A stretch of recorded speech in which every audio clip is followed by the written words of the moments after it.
Merry Crisis, everyone.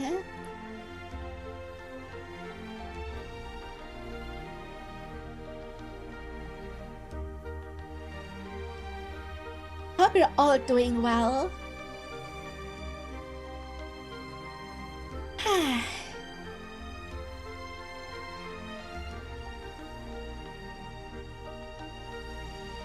Today we are just gonna watch silly videos and some interesting videos.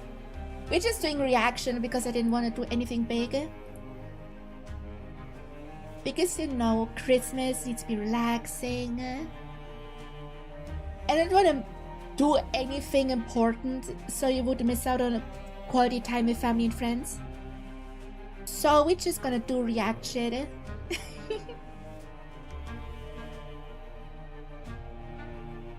Which you can totally miss out on because I'm gonna upload them anyway as their own videos. So yeah.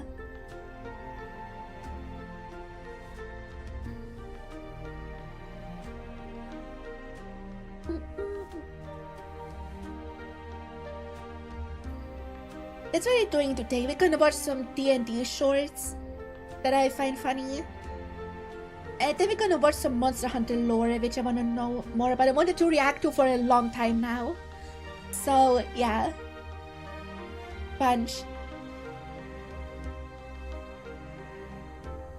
There's a plan for today.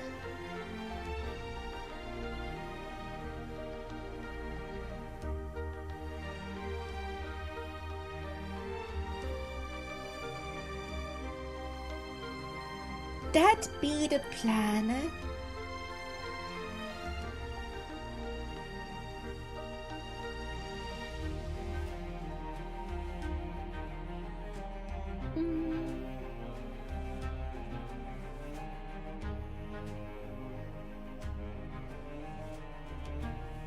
It's a love floor videos? Hell yeah.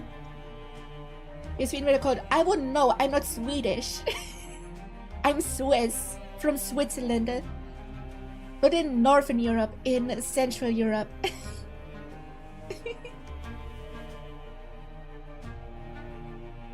I'm between Italy and Germany.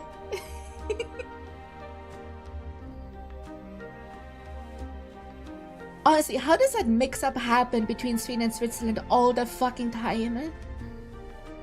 Like, I don't get it at all.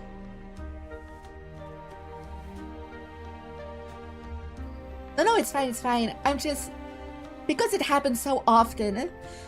Like, how does a mix-up happen? Sweden and Switzerland sound nothing alike. Swiss and Swedish sounds nothing alike. They're so far apart geographically. How the fuck does a mix-up happen? If it's a non-English speaker, I get it. But for English speakers, why? You dumb?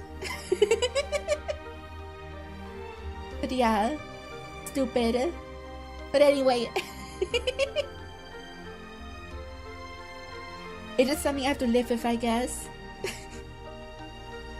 So with the big plus joke. I said, well, thank you. It's the same from last year. And I try my best to have it always be perfect. Like, the edges are always perfect on my head, which was a lot of work. I'm in Flamingo, but yeah, hi everyone. We're gonna watch some shorts of Flashes of Evantress. I actually listen to their podcasts. So hell yeah.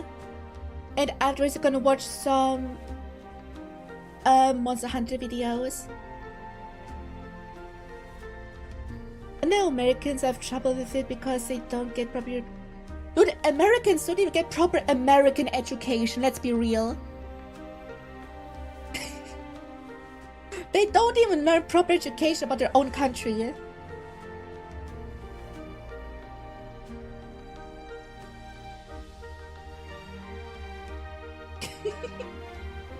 You're not wrong about that, yeah. Honestly, from what I've seen, Americans just learn America is great, best country ever, everyone else is third world country. That's all I know that they learn. So, propaganda! Yay! Indoctrination! That's all I know that the American school system is like. Am I wrong? Am I wrong? Like, just the Pledge of Allegiance thing alone. That shit is actual Nazi shit. Anyway. Weird shit, weird shit. I could talk about that all day. How America looks from the outside perspective. But yeah.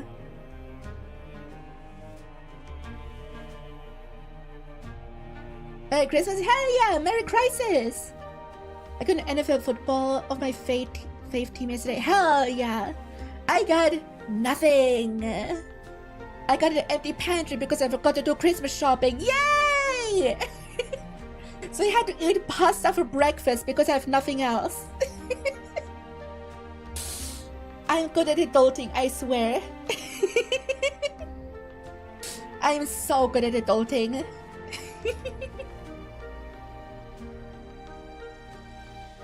But yeah, I have an empty pantry right now. I just have pasta and rice. And some sauces, that's it. And some potatoes and cheese, which I'm gonna use to make raclette for dinner today. So hell yeah. But yeah.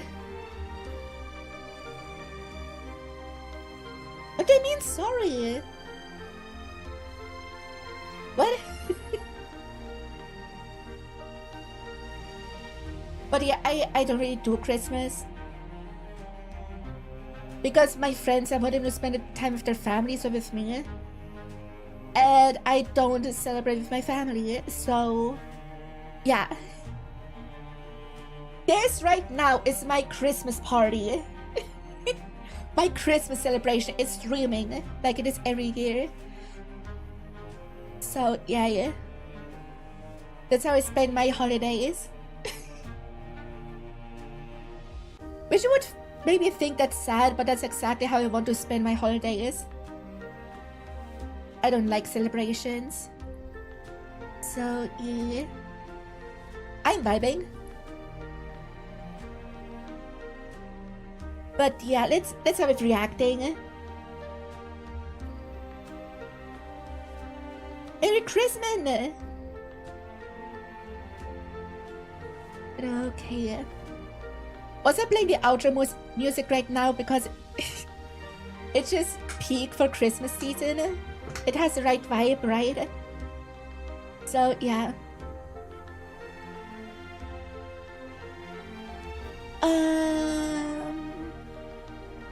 Okay, streamers is running on both sides. Let's go. Funny Stream Elements runs on Twitch, which is nice. It's sorry because I feel bad that you have like much treated. No, it's the usual.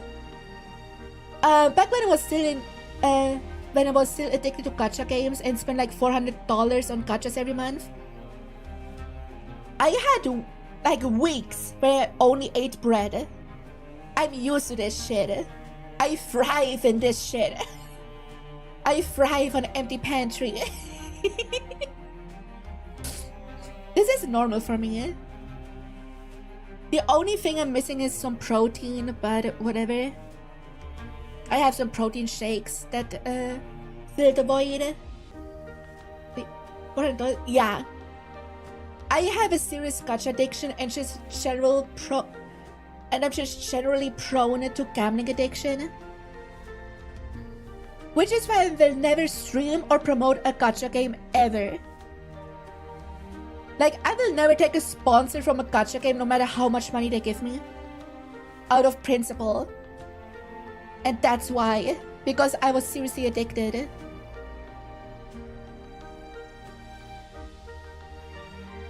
For that rare thing nowadays called dopamine. So yeah, instead I just binge games for like 12 hours a day now. Which I did anyway, just with less money. Oh, you're gonna say Merry Christmas. Merry Chrysler! But yeah, let's start with reacting.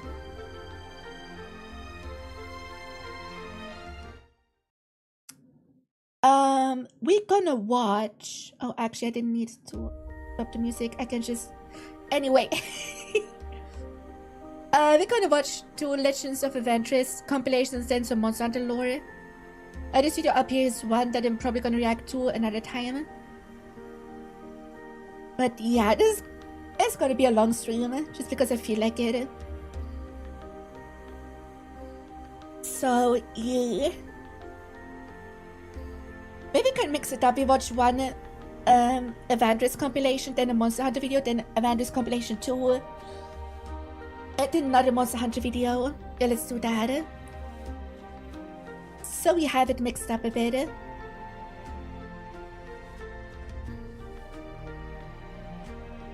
So yeah. That's the plunge. 𝘕𝘬𝘸, you told us that your town... Also, these are animated shorts made from clips of the D&D campaign. I gotta turn off the music because of this. I watched the entire campaign of Uprooted from Legends of Adventurous. So this is for me just gonna be going down memory lane. So hell yeah. And for those of you who don't know, Legends of Adventurous are a D&D channel. And they upload a D&D episode that's like over an hour each week. Or multiple times a week, actually. So yeah, and it's really fun. Like, it's just about the combat and more about the banter and the funny shit. Which is the thing I like most when watching or listening to D&D. The social aspect. So yeah. Also, if anyone wants to invite me to D&D, please do so. I would really want to try playing D&D, but I never got a chance, so please. Okay. Let's watch Uprooted compilation. And it should be in chronological order. I'm pretty sure. 𝘕𝘬𝘸, Yeah? you told us that your town was going to kick you out forever, and you don't even seem upset about that. They keep asking me to leave, and I didn't leave, and then they were gonna tell me to kick out, and then I was gonna be kicked out, and I was like, I don't want that to happen. Why? Why were they going to kick you out? Because they don't understand the difference between lemons and lemon juice. What? It's a long story. You wouldn't understand. I'm really trying here. If they had to kick you out because they didn't understand the difference between lemons and lemon juice, we might have to kick you out if we don't understand the difference between lemons and lemon juice. Well, the one is the lemon, and then the other's like a liquidy juice type. They kept saying that one came from the other, and that's horseshit. Clearly, the juice comes from the lemon, but once you squeeze the juice out of the lemon, it This is stops what they being a kept lemon. saying. That doesn't make any sense. I don't have any lemons on me, but if you squeeze that lemon and lemon juice came out, I wouldn't. All right, when we get to Click Clock, I am gonna blow your mind. Dude, I fucking love 𝘕𝘬𝘸 so much. Just, if you don't know Legends of Adventurous, get ready for 𝘕𝘬𝘸. 𝘕𝘬𝘸 is one of my favorite characters from any of their campaigns. She's awesome. I don't Just think letting I everybody take whatever they deserve this. like. I didn't do a thing. You did a lot more than you'd think. Honestly, if it weren't, did you just eat your money? No, I thought this was ale. Oh, and when it ended up being coins, you just swallowed anyway? They're I gonna thought come it right was out. weird ale. You just give it a few days and you'll see it again. A rolling mug of coins. Okay, I'm gonna go get a stick. I use my tongue to stay cool. Doesn't work very well in this suit of armor. Or that body. That's right. I have a dexterity of 10.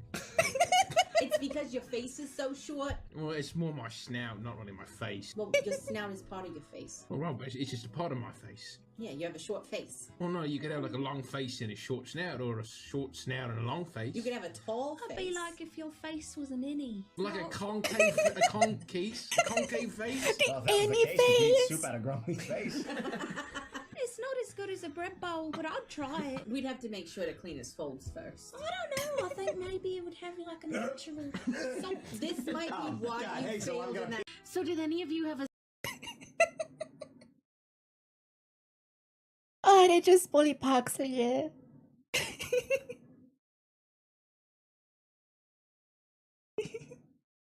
I said that before, but I'm ready to laugh my lungs out. Oh, yes, you From will. a job when you were growing up. Just one normal breakfast. That's all I want. I used to work at a place called Quackdonald's, and there was this duck that came in.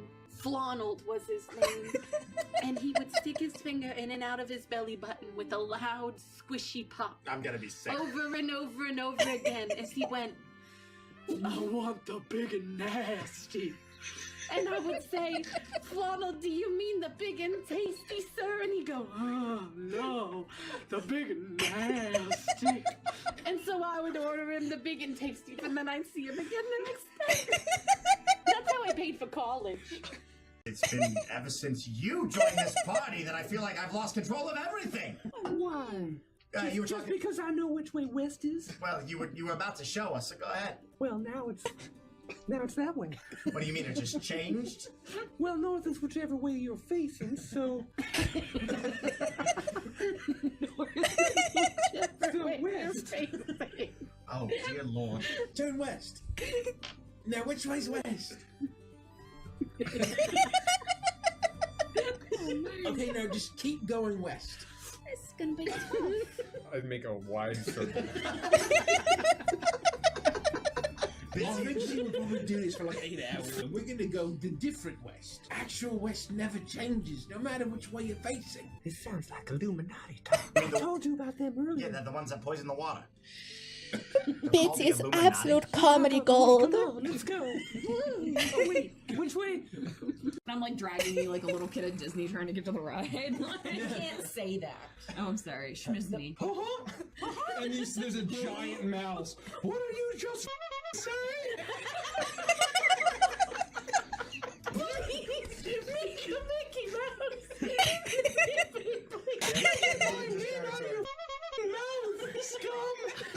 Dangerous territory we're treading here, Mike. They got the attorneys already on the leashes. Did I see you infringing on my property? You all look crazy. She's What? especially crazy. I kind of like it. What's your name, sweetheart? My name's Peggy and I'm single. She says from Well, behind the that cloud. Chad, My name's Peggy and I'm single. would you? Chad, would you?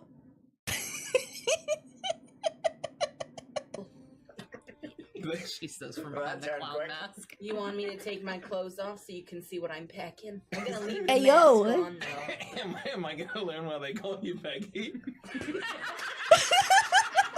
This metronome is just one extreme to the other. I take my clothes off. You know, Peggy, I'm not sure where you learned that this was a socially acceptable thing to do on a regular basis. It's what I always say. They can put my clothes back on. They never do. Just don't kill. Yo! Actually true. If they don't put the clothes back on, is it wrong that you took them off?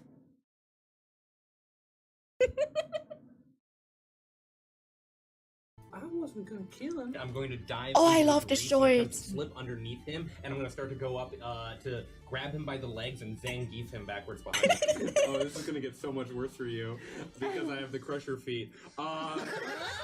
51 points of damage, and he flies back 5 feet. I slide underneath him and grab him by the waist, and I suplex him like so, and then I roll on top of him so that I'm actually straddling him, grab both of his feet, and do another roll, and he double suplexes, cracking his skull back against the greasy floor each time, and then I flip around, grab him, and I Bowser-style Super Mario him all the way around, smashing him into the side and throwing him out in one direction. You chuck this tiny possum, and he flies covered in grease, and he smashes against the barrel, and Oh no! I run over and I check to see if he's alive. No, he's not. What's your name?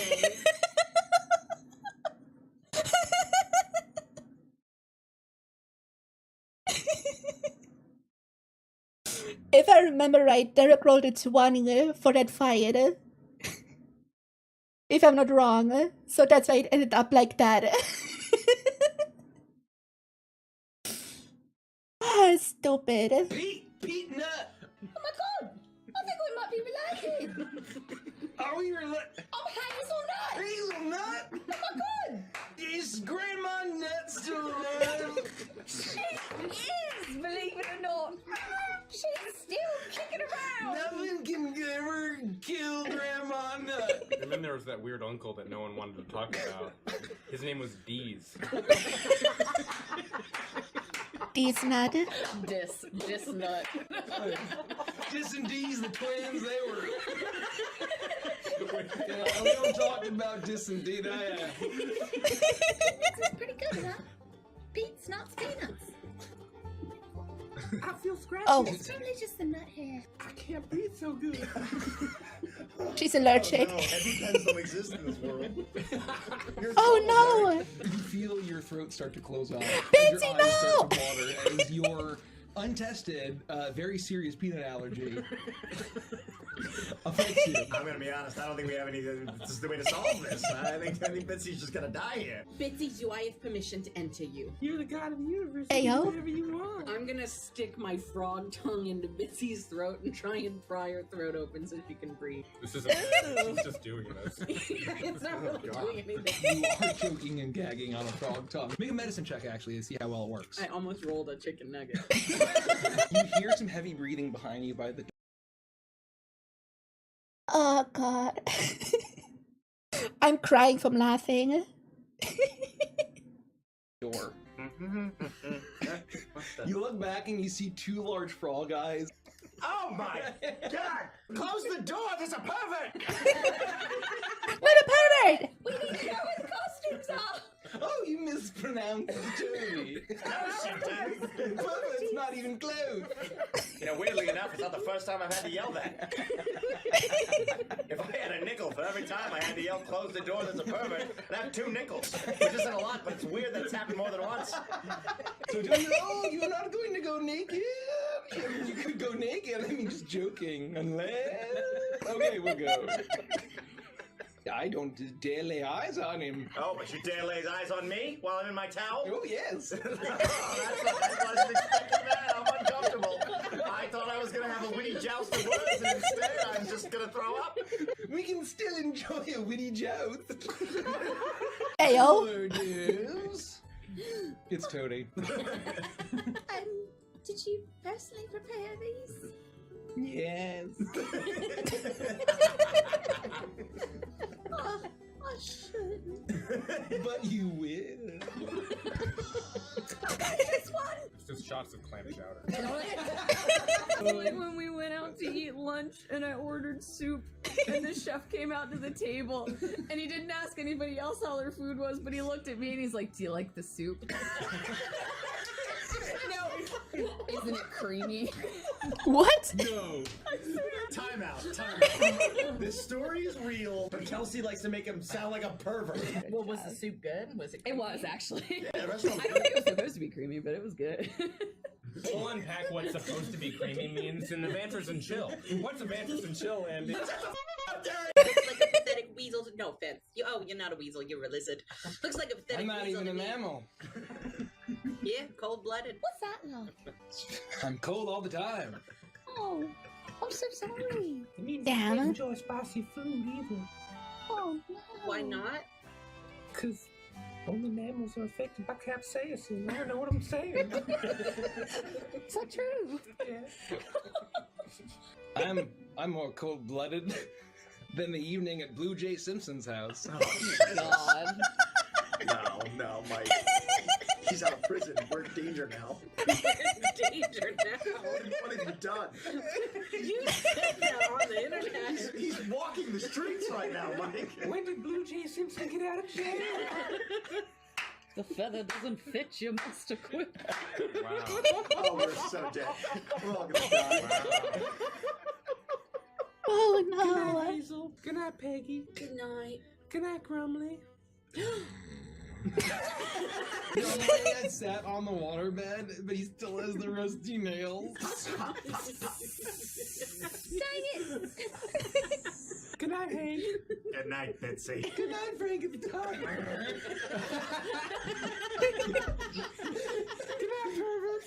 Good night.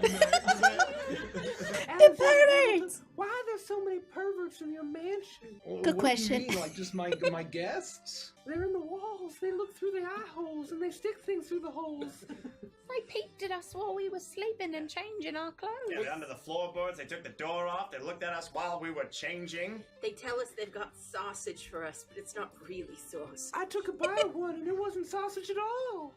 Betsy, why? It was a penis. Spit it out. No. Well, I mean, eventually, but somebody's walking around with a bloody penis. Who's it gonna be? This is so dumb. There's no other way to say this. It was a penis. I hate this. There's a magic wizard with one. Somebody's walking around with a bloody penis.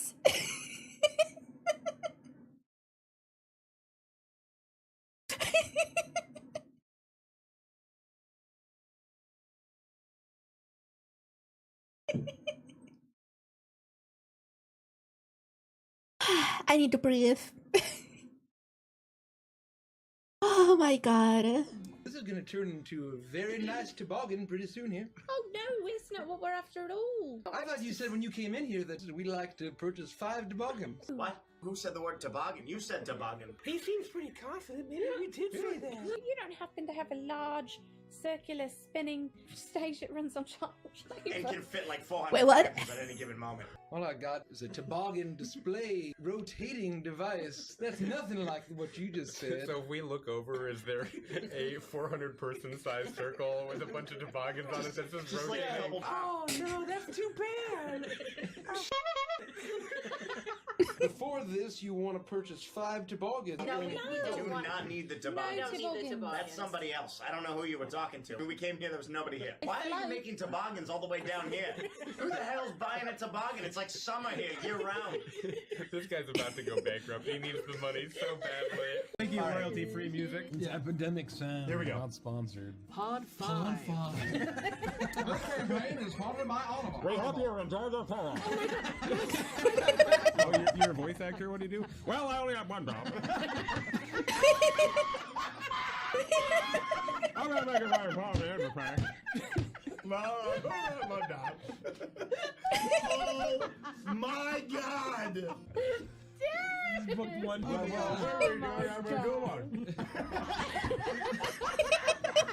I'm going to, as the kids say, raw dog this. Go. Hey yo. Kids, they say that. Please don't say No that. one should be saying no, it's been de-euphemized. That's why I made that joke about raw dogging the Dave Matthews concert. I wasn't saying I wanted to raw dog Dave Matthews. I was specifically talking about the concert itself, and I was using the new version of the word because language evolves. I'm gonna raw dog this recap. I'm gonna get slapped Okay, with here a we go. band hammer. Bezos just tuned in. Get me the president. Apparently, we have AI-generated chat summaries on Twitch. Oh. AI is letting new viewers know what's going on in the stream. Viewers are commenting on the current stream, with some recognizing that Peggy is back, and others joking about eating a dog raw. If you don't have a concussion. AI once again absolute peak. Right, Chad? Probably. Oh, make sure I don't go to sleep. Okay. Will you keep me up, Booker, please? You feel very sleepy. Yes, I'll I'm keep you awake. tired, Booker. No. I don't have a spray bottle. Wake up! Mr. Ew. Stay away. Are you spitting on me? Yeah, I don't have a spray bottle. Aim for my fur. That's right on my arm, and I barely. Oh, there we go. I feel it. Why did he blush? Drinking a lot of milk, huh? Peggy, it's that duck guy. Which one? Well, you know, he was all like, oh. Yeah? Very descriptive. Yeah, kind of a lisp. Don't they all? Says. All he sees is my clown mask slowly rising up over the rim of the rum barrel. Nestor, are you okay? You look rough, buddy. Nesta, how many fingers am I holding? I saw a mom and her son all cut in half, but their legs had flipped over, and it was actually quite comical. Yeah, I remember that too. Actually. Yeah, you saw that? I was right there. Nestor, it's not your fault. It's not your fault, Nestor. Oh, really? It's not your fault. That's the most clarity Bitsy's ever had. So when I took it upon myself to serve as the safety inspector and promise everyone that it was very, very safe and to tow. That was you? Yeah. Well, that was your responsibility. You just said it wasn't my fault. I didn't know you were the safety inspector. That was your fault. That was your fault. Well, that was quick.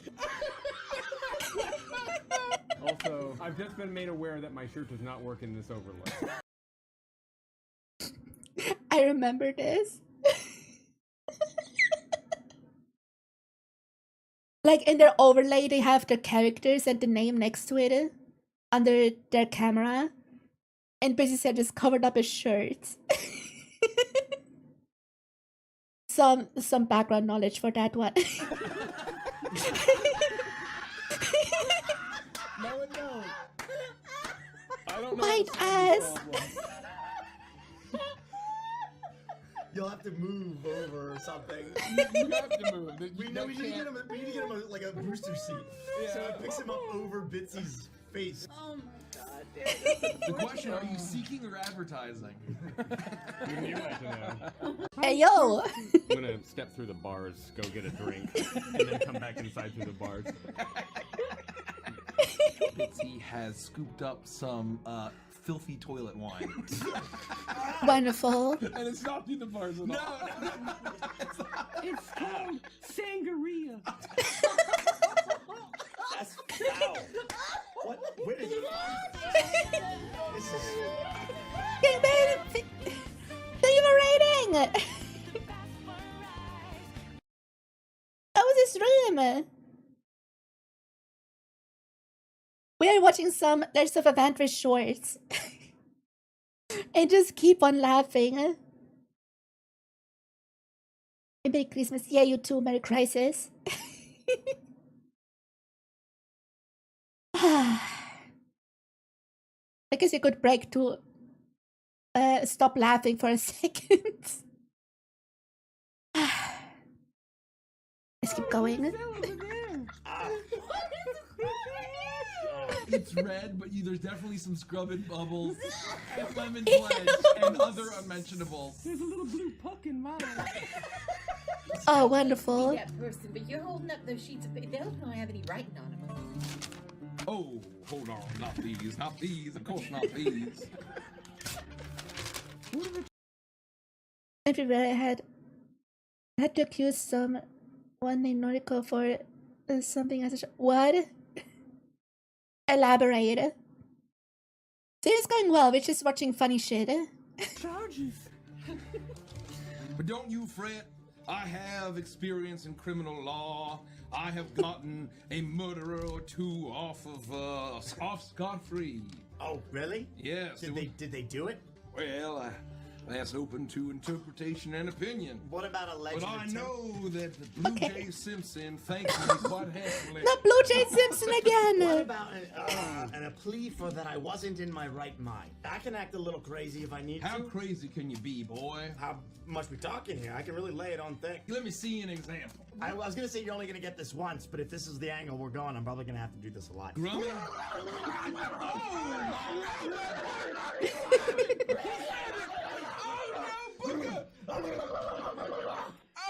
How's that? Man. I didn't even get to roll a performance check. This is insanity. This is kangaroo court. I won't stand for this. All I know is I've seen crazier folks after closing time at the Gentlemen's Club. Son, do you want to get out of this? Yes, Scot-free? yes, I do. Okay, well then we need lots of people who can lie for us. Who is this scot-free? What has your brother's boyfriend got to do with this? I don't understand. How did you know about Remy Lon LeBlue? No, I thought his boyfriend's name was scot-free. No, it's Remy Lon LeBlue. There it is. There it is. That's very funny.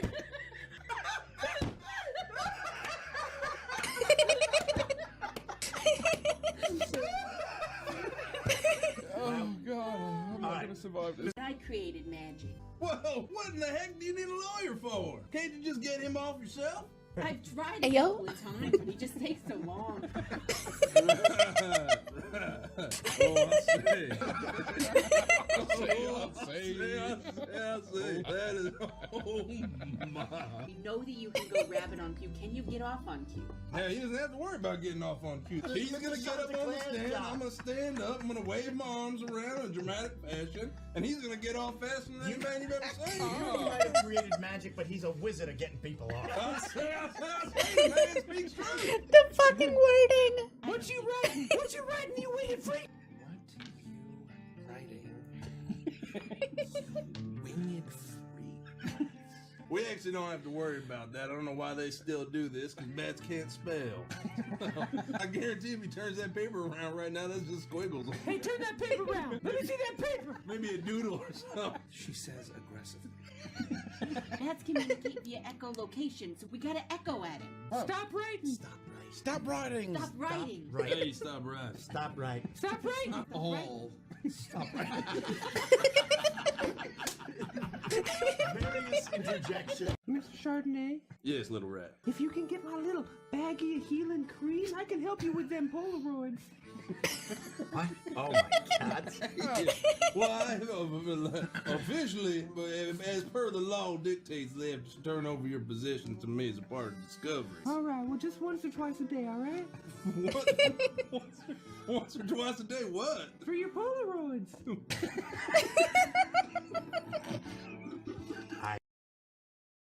To breathe, I've been laughing so long. Yeah, I try to breathe.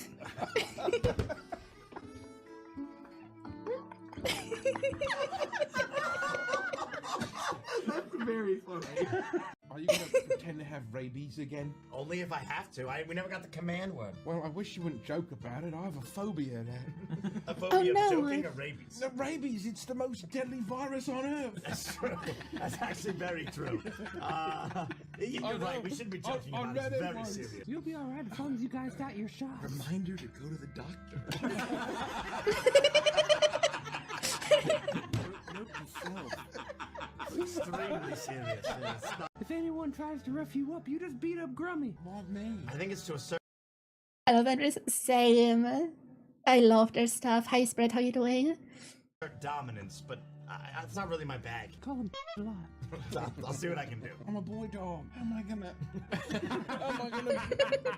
I don't. Nice. I like that a lot. There it is. Derek's lips nice. Very funny, Grumbly indeed. Good boy. Good boy, Grumbly. What are you in here for? It was messy. Yeah? Yeah. Elaborate. Oh, you want to hear how messy it is? The bat's like... Yeah. I put it in my 2 weeks tomorrow. I might have rabies. Big Ned. They call me Rabbit Rick. Why do they call you that? Because I might have rabies. You know what the rumor is on the streets, right? Yeah? That there really is a cure for rabies, but all them perverts in Hollywood keep it to themselves. Oh, it's these perverts. We're getting off topic. It seems very on topic for the canon of the situation. Do you got any Virginia Slims? I knew a Virginia, but she wasn't slim.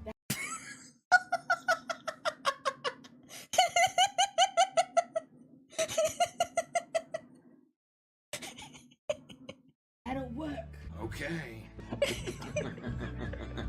does the anthem mean? It is a hot dog. Genuine Virginia. Whoa, wow. Dang, Becky doesn't even chill. Hey, yo. A whole lot of chili dogs. There was chili on that thing? No.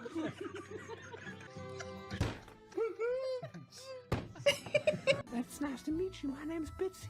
It's nice to meet you. My name's Big Ned. Hi, Big Ned. I'm Bitsy. Bitsy, I'm Big Ned. I'm a goon. Yeah, I'm a tiny mouse.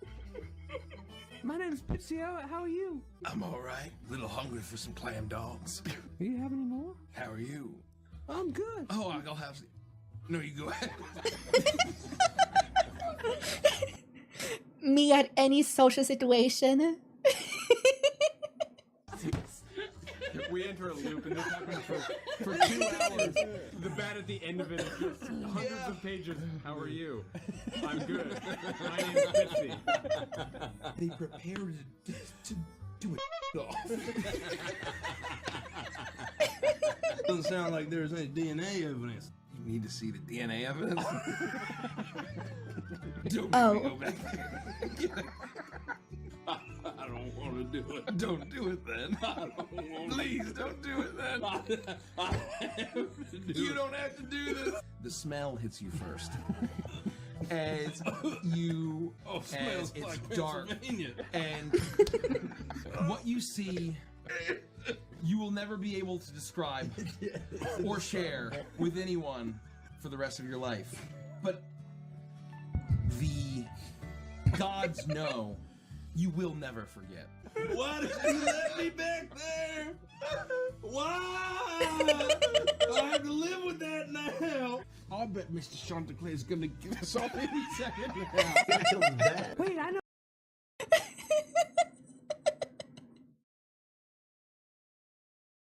Oh my god. I'm crying. I know how to kill him. We all just have to tell him a story all at the same time. All of us at the same time, all right? What, so his little bat hit No, explode? no, you don't want to go down for actual murder. At this point, it's all just a legend. Well, he knows too much. He has to go. What he knows is can't possibly countertake what I did down Are there. you sure, Mr. Chardonnay? The evidence in that locker is cumbersome. I do mean cumbersome. That's an interesting Very word cumbersome. choice. What if I mean? You should have seen. I was bouquet. You should have seen. I gotta be honest, I'm curious now. I mean, the way you're talking about it, it's like, don't you want to know? I want to know. I'm not sure I'm not in a fugue state. To be completely honest with you. I say, Jean-Luc, what in the hells are you doing here in the foxhole? 2 large otter bouncers What? get in your way. Don't worry, Mr. Stachio and Mr. Piss. What? Okay, thank you. What are you doing thrown in with a guy named Mr. Piss? Just the company I would normally expect you to keep you wrapped together. Questionable at best. Jean-Claude, I do not name the goons. Goons.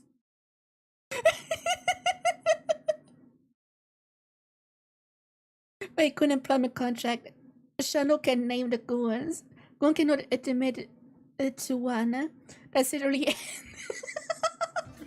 That is an unfortunate gangster name. Let me tell you, that sucks. I think it's because the other guy's name is Tashi.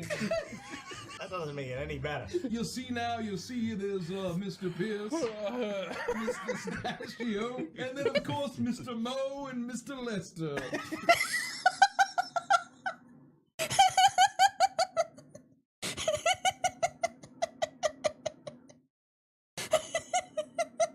What if we go to a bank and we get them to give us the money? And then we pull off the heist, we'll replace it with the money that the bank gave us. And then we'll have the money. They won't know it's gone. It'll look the same. Well, but then we would still have to do the heist anyway, right?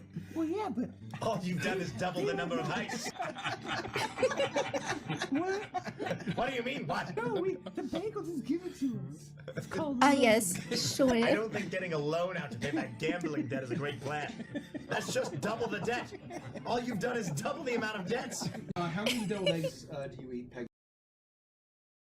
Oh my god, Bitsy is absolute peak.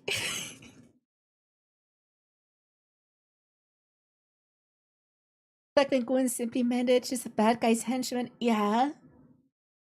And then Gooners ruined it by being Gooners. The real Goons. Oh, like 7? Can you make constitution saving throw? 4. Drugs hit you, and it is really good. Oh, look Hell at that. yeah. Look at all those little mice in the carpet. What are you That's talking cute. about? Are they your Mice in family? the carpet. This is my favorite Mice in short. the carpet are I you love talking this about? one so much.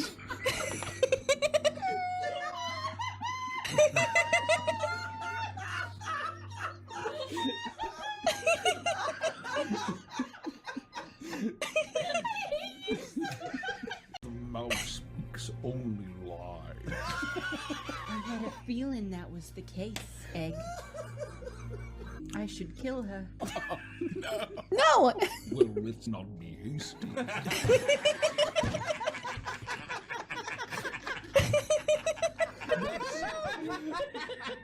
That's a little extreme. So I should not kill Bitsy, but I should kill myself and ascend to lichdom. Whoa, whoa, whoa. What the f are you talking about? Never do drugs, kids. This is very fair. Just the two deviled egg ones are just so good. You're crazy. Well, we just go back to where we were and I could suggest to someone that they saw us all die. Hey, you! Oh, me? I'm just the cobbler. Old Pendleton. And King George is gonna start spinning around like a hypnotizing pattern. I suggest to you that you saw all 5 of us pulled into the sky, dead, limp, on bird talons. Oh, thank God you guys are okay! I saw you guys as you pulled into the sky and killed everybody! Alright, we're gonna have to try this again. Oh, thank God! I just met you guys were dead! You were strangers! I thought you was dead! It's a miracle! Look at the flag! Look at the flag! Dark, beady eyes as a hunched figure looks at you. Welcome! Oh, God. The master has been waiting for you. The master's been waiting? Sir, are you all right? There's something wrong with your face. What are you Are talking you having a heart about? attack? Your face is drooping. That's How many a stroke. fingers in my whole Yeah, Peggy's right. I saw my dad do this once. 3 fingers. 3 fingers. Oh, hold on. No, there was only 2. Oh, old Wygor knows his counts. Did you say your name is Wygor? My name is Wygor. Please don't let this be another mansion full of perverts. It's a castle, not really a manor. Oh, That's for no, there's anything. no perverts here. That's what a pervert would say. No, don't let your guard down. That's exactly what a pervert would say. It's no me, perverts. the master, the coachman, and of course the dead. What did you say we are? The underdog? No.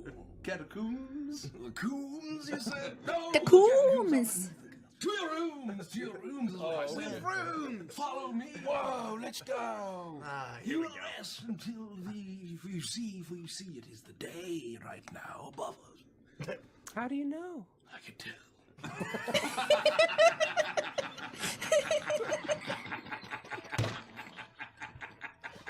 Trust me, bro. Source, I made it up. Just trust me, bro. You go. I'm just gonna have my hourly allotment of cheese. Well, don't do it here. It's getting hard to look at you. Good night, Wygor. Oh, sorry. Thank you for the, Excuse me. thank you for the. plague. We're gonna get some sleep now. We'll be here. I wish you good night. Good night again, Yeah, thanks. Wygor. Thanks Thank for everything. you. Say good night. We appreciate it. Sleep well. We're trying. We're really trying here. Good night. You'll find this place is quiet as the grave. I can see that it might be if you'd shut up. You know, that'd be good. It just gets as dark as a crypt. Good night. Good night, Wygor. Bugs, beware a skeleton. What?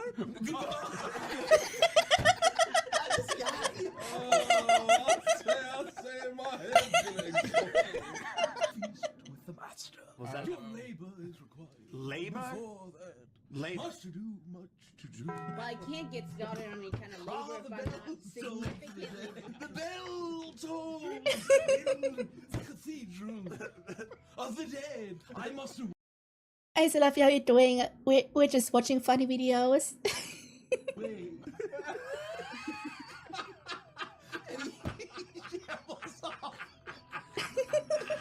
That was weird.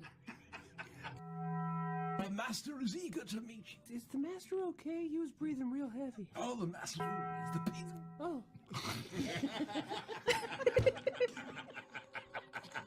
I have been summoned.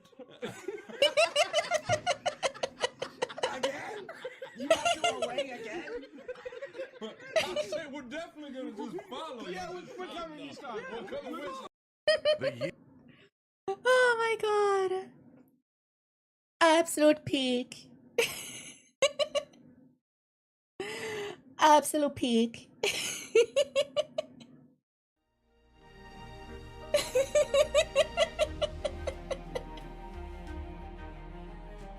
Oh my god. Let's take a brief and we're gonna take a break from Adventures with a Monster Hunter video.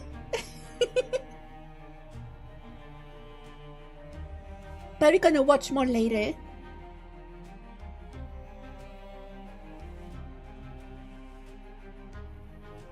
Oh my god. Absolute fucking peak.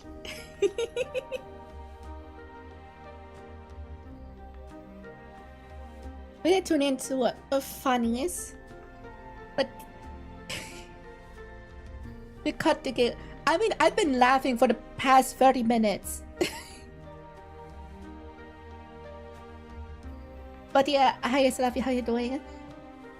We were just watching a half-hour compilation of Legends of Avandris shorts. And we're gonna watch more later.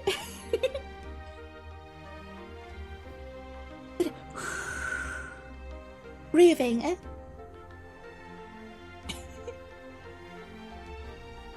But yeah, I can really recommend checking out their campaigns on YouTube. They are so fucking fun. There's so many more funnies.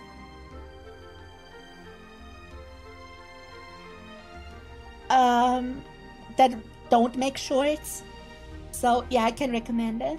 They make good background noise. But yeah. Next video to react to, we are gonna watch a Monster Hunter video by Rage Gaming Videos, the entire history of Monster Hunter. So yeah.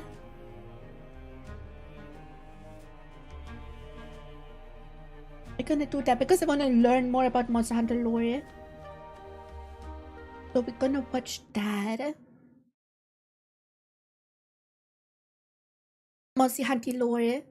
Evolution of Monster Hunter 1 to Wilds and all games explained. Yes, please. I would like lore. And shit. So it's Monster Hunter time. Also, I watch a lot of Rage Gaming videos. They're my main source for Monster Hunter shit. So yeah. But I didn't watch this one yet. So this is gonna be full blind. Do you see Rage Gaming? Yes. It is silly, guys. So let's start watching. The year is 2004. You sit down in front of your PlayStation 2, and presumably also a television if you want to actually see what's going on. You boot up the system and launch Monster Hunter. This was the beginning of a now legendary game series, entering its 6th generation with the recent release of Monster Hunter Wilds. Today I want to have a look back at the entire timeline of what brought us here, from the start of the series to the point that we're at now, either to get... Oh yeah, for those who don't know, I only played Wilds. I'm a 6th gen baby. So, yeah, I don't know shit about Monster Hunter lore. Give you more context if you are someone who has maybe only played the more modern games in the series, or maybe even first found the series through Monster Hunter Wilds itself, to let you know exactly where Monster Hunter has come from, what it has grown from, and how we've ended up where we are with Monster Hunter Wilds, the most ambitious title in the series to date. To start, we have to go back to the very first game, the one simply titled Monster Hunter. Fun fact, a lot of people assume it's Rathalos in the logo for this game, as he's like the flagship for the whole series, but it's not. It's actually Rathian in the logo, which you can tell because of the chin spike. This game was I never the noticed first a chin introduction spike of Monster Hunter to the world, in an initiative from Capcom to make games with a heavy focus on multiplayer and the more social aspect of gaming. There is a lot of concept art, mostly from the Hunter Encyclopedia 1, that shows the roots of where Monster Hunter originally started from this tortoise with an entire fortress on its back, to this version of Velocidrome that looks like a precursor to Tigrex, almost in an extremely terrifying way. There was That's cool. also this monster that looked like a cross between a rhino and a tree. And generally speaking, the first idea of the game was a lot Dude, these look higher awesome. fantasy than what we eventually had released, meaning much more suspension of disbelief, literal magic as a concept as well in the world. But at some point, they decided to try and switch to a bit of a more grounded approach. And that created the sort of mantra of Monster Hunter, which is to root everything in at least somewhat believable ecological. I didn't pay much attention to Raffian's fingers, okay? I should pay attention to her tail because that one is dangerous. Concepts. Sure, it wouldn't be 100% accurate, or else every monster would just be like a goat or a frog, and that would be it. But they made things make enough sense that everything started to feel a lot more real, rather than just a fantasy adventure. Yeah. In Monster Hunter 1, the gameplay was as janky as it has ever been. You controlled your attacks with the right stick on the controller instead of the face buttons. The movement had a lot of stickiness to it. It was difficult to get to terms with. The monster health pools were very large, and Wait. You attacked with the stick? What? Huh? That's stupid. What? I gotta play the first Monster Hunter at some point. Like, what? That sounds stupid. the AI of the monsters was definitely... I have lots of different Raffians. Until you play Monster Hunter World. That's on my list. I do own Worldborn on PS4, so we get into that at some point. I played like 7 hours of it until the first, like, I forgot, what is the Magma Elder Dragon called again? The first of his hunts. The one that you don't succeed in because 𝘕𝘰𝘏𝘓 is being a bitch. That hunt I did, and then I stopped playing because I want to stream it at some point. My first proper playthrough of World. Hello, Jellyroy, how you guys doing? irritating. It was normal to have a Cephadrome just swim around through the sand, just going around you over and over. Yes, that one. I really gotta learn the monster names of the monsters that aren't in Wilds. But again, I only ever played Wilds so far. And a tiny bit of Rising World. And I hunted one Tigrex in Generations Ultimate. Because I was testing out the game. To see if it's something I would want to stream. And I went online and just joined the party that was there of some Chinese players. And I ended up... My first hunt in Generations Ultimate was a fucking Tigrex. I actually have a clip on that saved on my Switch of my reaction to it. Like, bro, Tigrex fucking jump scared me. Evading attacks unless you specifically brought sonic bombs to force them out, a direct counter. Same thing with Rathalos just hanging out in the sky, flying around out of your range for 90% of a hunt, unless you brought flash bombs and flashed them down. Dude, I never used bombs in Wilds. This can be looked at as super punishing, but back in the day, this was just what Monster Hunter was. It was how it worked. It rewarded preparation heavily, very heavily.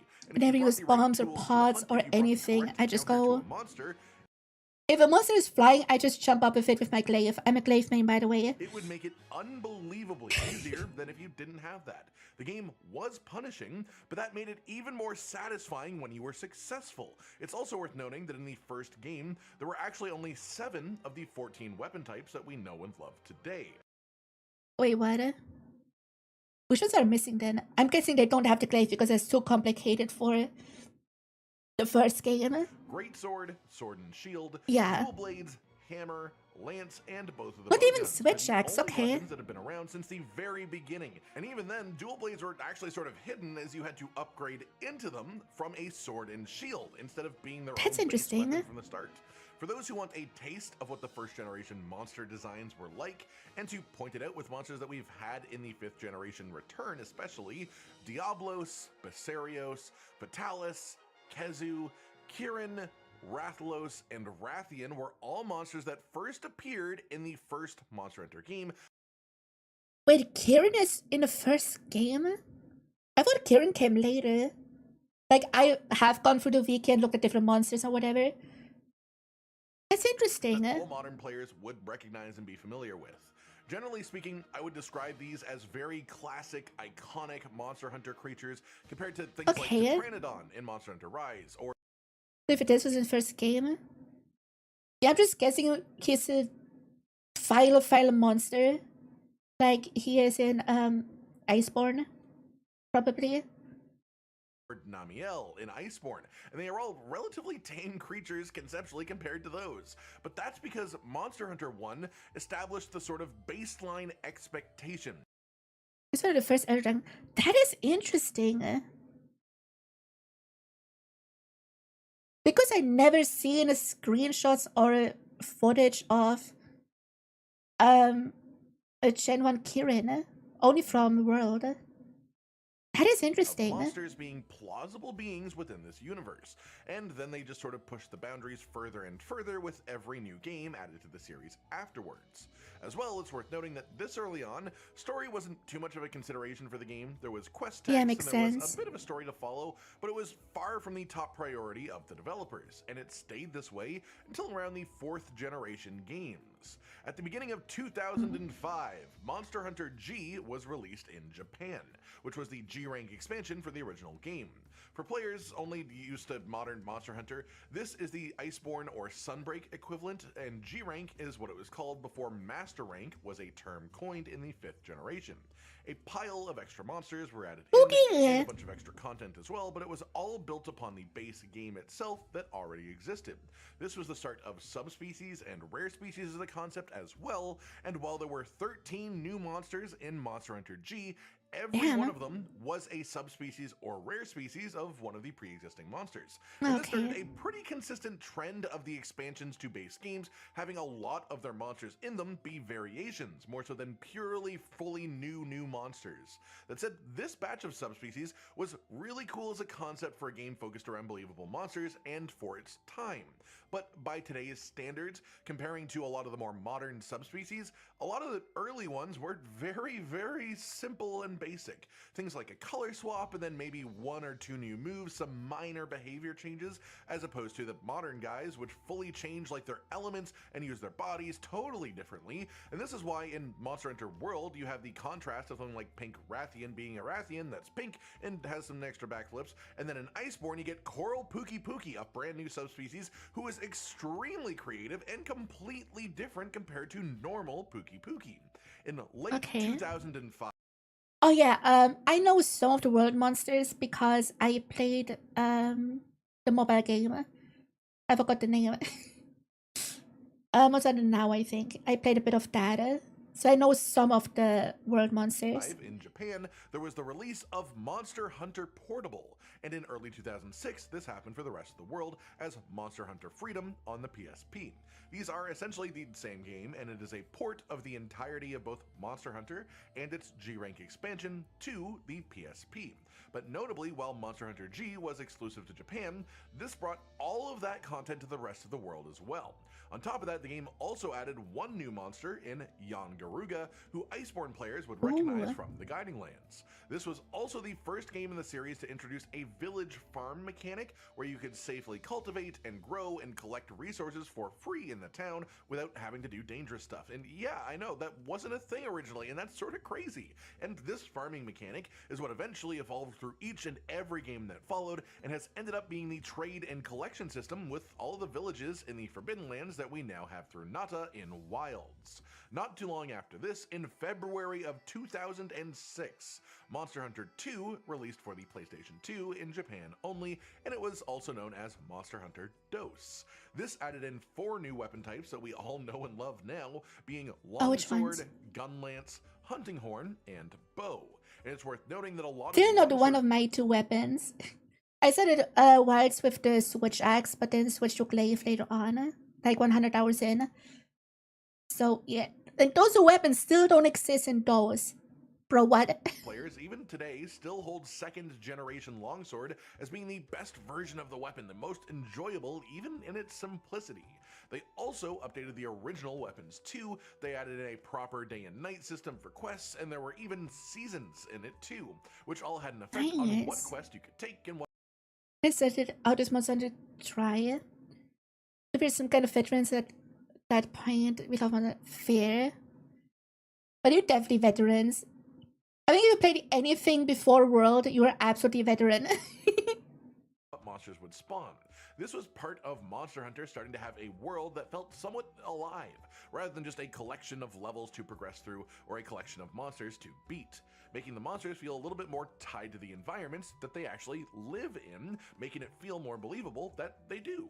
This was also when the devs started to branch out a lot more with the monster designs as well, like purposefully pushing themselves to think out of the box with the additions of crab monsters, which are one of my Oh, dude. I hope we get crab monsters in the expansion for Wilds. They look so cool. They have to add crabs, please. They're one of the monster types I want to see in Wilds. That and the bugs. Either one of those. favorite monster types in the series personally, as well as fanged beasts, with things like 𝘔𝘴𝘦 being a fantastic example of a really just crazy, silly monster. A big pink monkey who deflects attacks with his stomach, farts or burps to stop you from using items, and then eats mushrooms to gain status effects to use against you. And he is also one of my favorite returning creatures in Monster Hunter Wilds, to the point where he literally threw his poop at me, and I laughed instead of being upset about it. He is super silly, but he's also based in a lot of real-world concepts. Like, these are all personality bits that fit a real-world monkey, just sort of mashed together from multiple different... Maybe in the woods or one love area. Yeah, also, couldn't the expansion just add a new area to it? Like, they could add like a coast area or something. I don't know. Like, didn't Iceborne add like the snow area? Or was it in base game? I'm not sure. I don't know. But they could just add another area to it.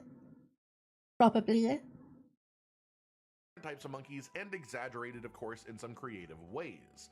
This game also had Yamasukami, which is one of the most wild concepts of a monster they have I've seen that one ever before. come up with, and a monster that I really hope to see brought back to the series one day as well. And this was also the game that brought in decorations as a concept, putting sockets in your equipment so you could add skill ranks through the system. Wait, decorations weren't a thing in the first game? Damn. And skill ranks as a whole is a system I don't even really want to get into, but to try and crunch it down quickly, it was way more complex than it is today. In the old style games, you'd have to reach a certain number of points in a skill before it would activate to begin with, and if you had enough negative points in a skill, you would get a negative skill as well, which was just a detriment to your character. So you had to balance around these things somewhat carefully. If you hit 10 points in a skill, you would activate its base version. Some skills would have further ranks, you could activate it like 15 or 20 points in the skill respectively, and in modern terms, just think of 10 points as being one rank of a skill now. But you had to use multiple armor pieces to get to that number, and getting multiple skills made that even more tough to work out, especially because of the negative skills. Put simply, I'm really glad we moved away from this system, honestly. I think negative skills as a concept are pretty fun, and I wouldn't mind that being brought back in some way, but the way that skills work in modern games is generally a significant improvement from how it all began, and it's just much easier to understand. In 2007, we had the release of Monster Hunter Portable 2nd in Japan, which also came to the West as Monster Hunter Freedom 2, the PSP port of Monster Hunter DOS, with some even further new additions as well. The most notable of these being 3 new monsters: a Cantor, the king of gladiatorial combat, that looks 𝘕𝘪𝘯𝘕, who actually was fully created just to have a big raptor version of what the community called White 𝘕𝘴𝘕𝘠, later renamed to being called 𝘕𝘫𝘴 and made their own thing. In the games prior to this, there was a chance for a 𝘕𝘴𝘕𝘠 to just spawn as like white, just completely incorrectly colored, and so they just sort of ran with it, made it a thing, and stuck in 𝘕𝘫𝑗𝑎 to be their leader. Then they also added in Tigrex, who was the flagship of this game, as the arrival to the west of Monster Hunter 2nd Generation. Yeah, this was a very big deal for the fans on this side of the globe. But It's Tigrex worth is so noting that cool. because of these releases, the West never had a home console version of this game, which is quite interesting in itself, and it's also worth noting that at this point, the series was quite niche in the West. In 2007 for Japan and Korea, but in 2008 for the rest of the world, Capcom released Monster Hunter Freedom Unite, also known as Monster Hunter Portable 2nd G. This is the G-Rank game of the second generation, the expansion title. In the lead up to this game releasing, another Monster Hunter game was being developed simultaneously, not one for the main series, sort of a spin-off. It was Monster Hunter Frontier, a major the MMO? Monster Hunter game Yeah, that okay. ran for over a decade. And honestly, if I were to dive into the entirety of Frontier, I'd be here for twice as long as I would. Did anyone watching play Frontier? Was it fun? I'm just guessing it's not in service anymore. But yeah, missed out on what's on it for you. You didn't take it. I mean, they're probably also in Generations Ultimate now. With just the rest of the series, the game was massive. It had an insane amount of monsters, and it's absolutely worth checking it out if you can.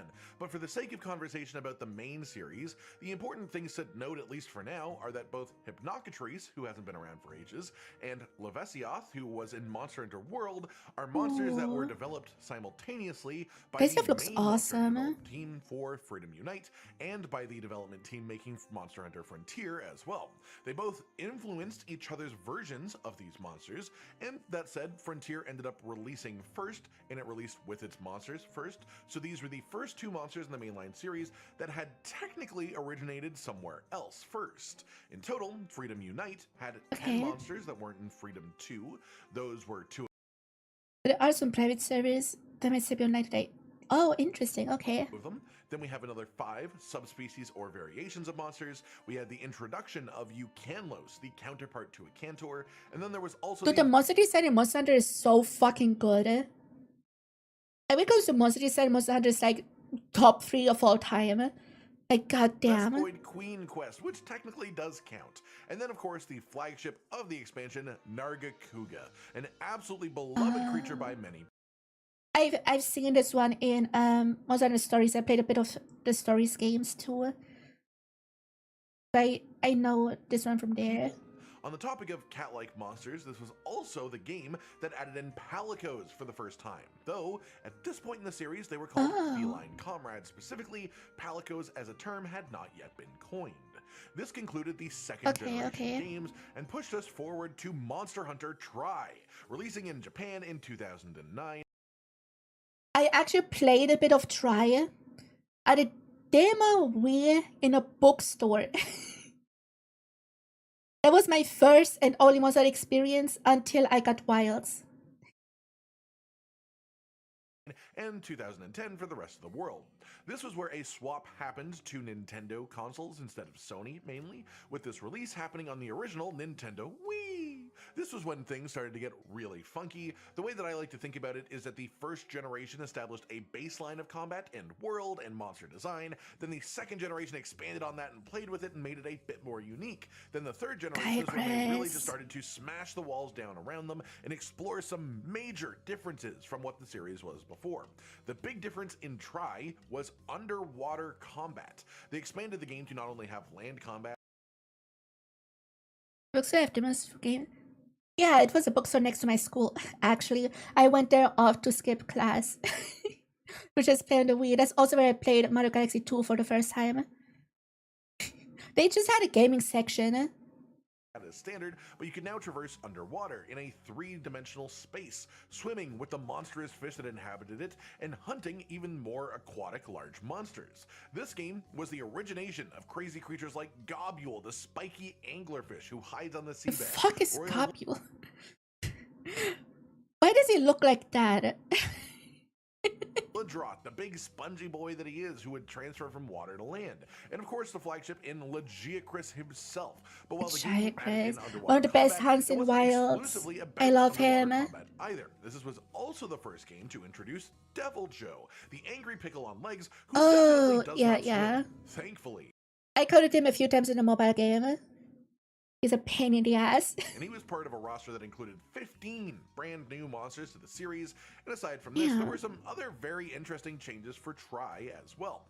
One being that bow, gun lance, hunting horn, and dual blades weren't in this game for whatever reason. They were just What? left out. But this was simultaneously the game that added in the switch axe as a new weapon for the first time, the first of the transforming weapons that would eventually be added, and arguably the flashiest weapon added to the series up to this point. As well as this was only limited to Try itself, there was the concept of medium bowgun.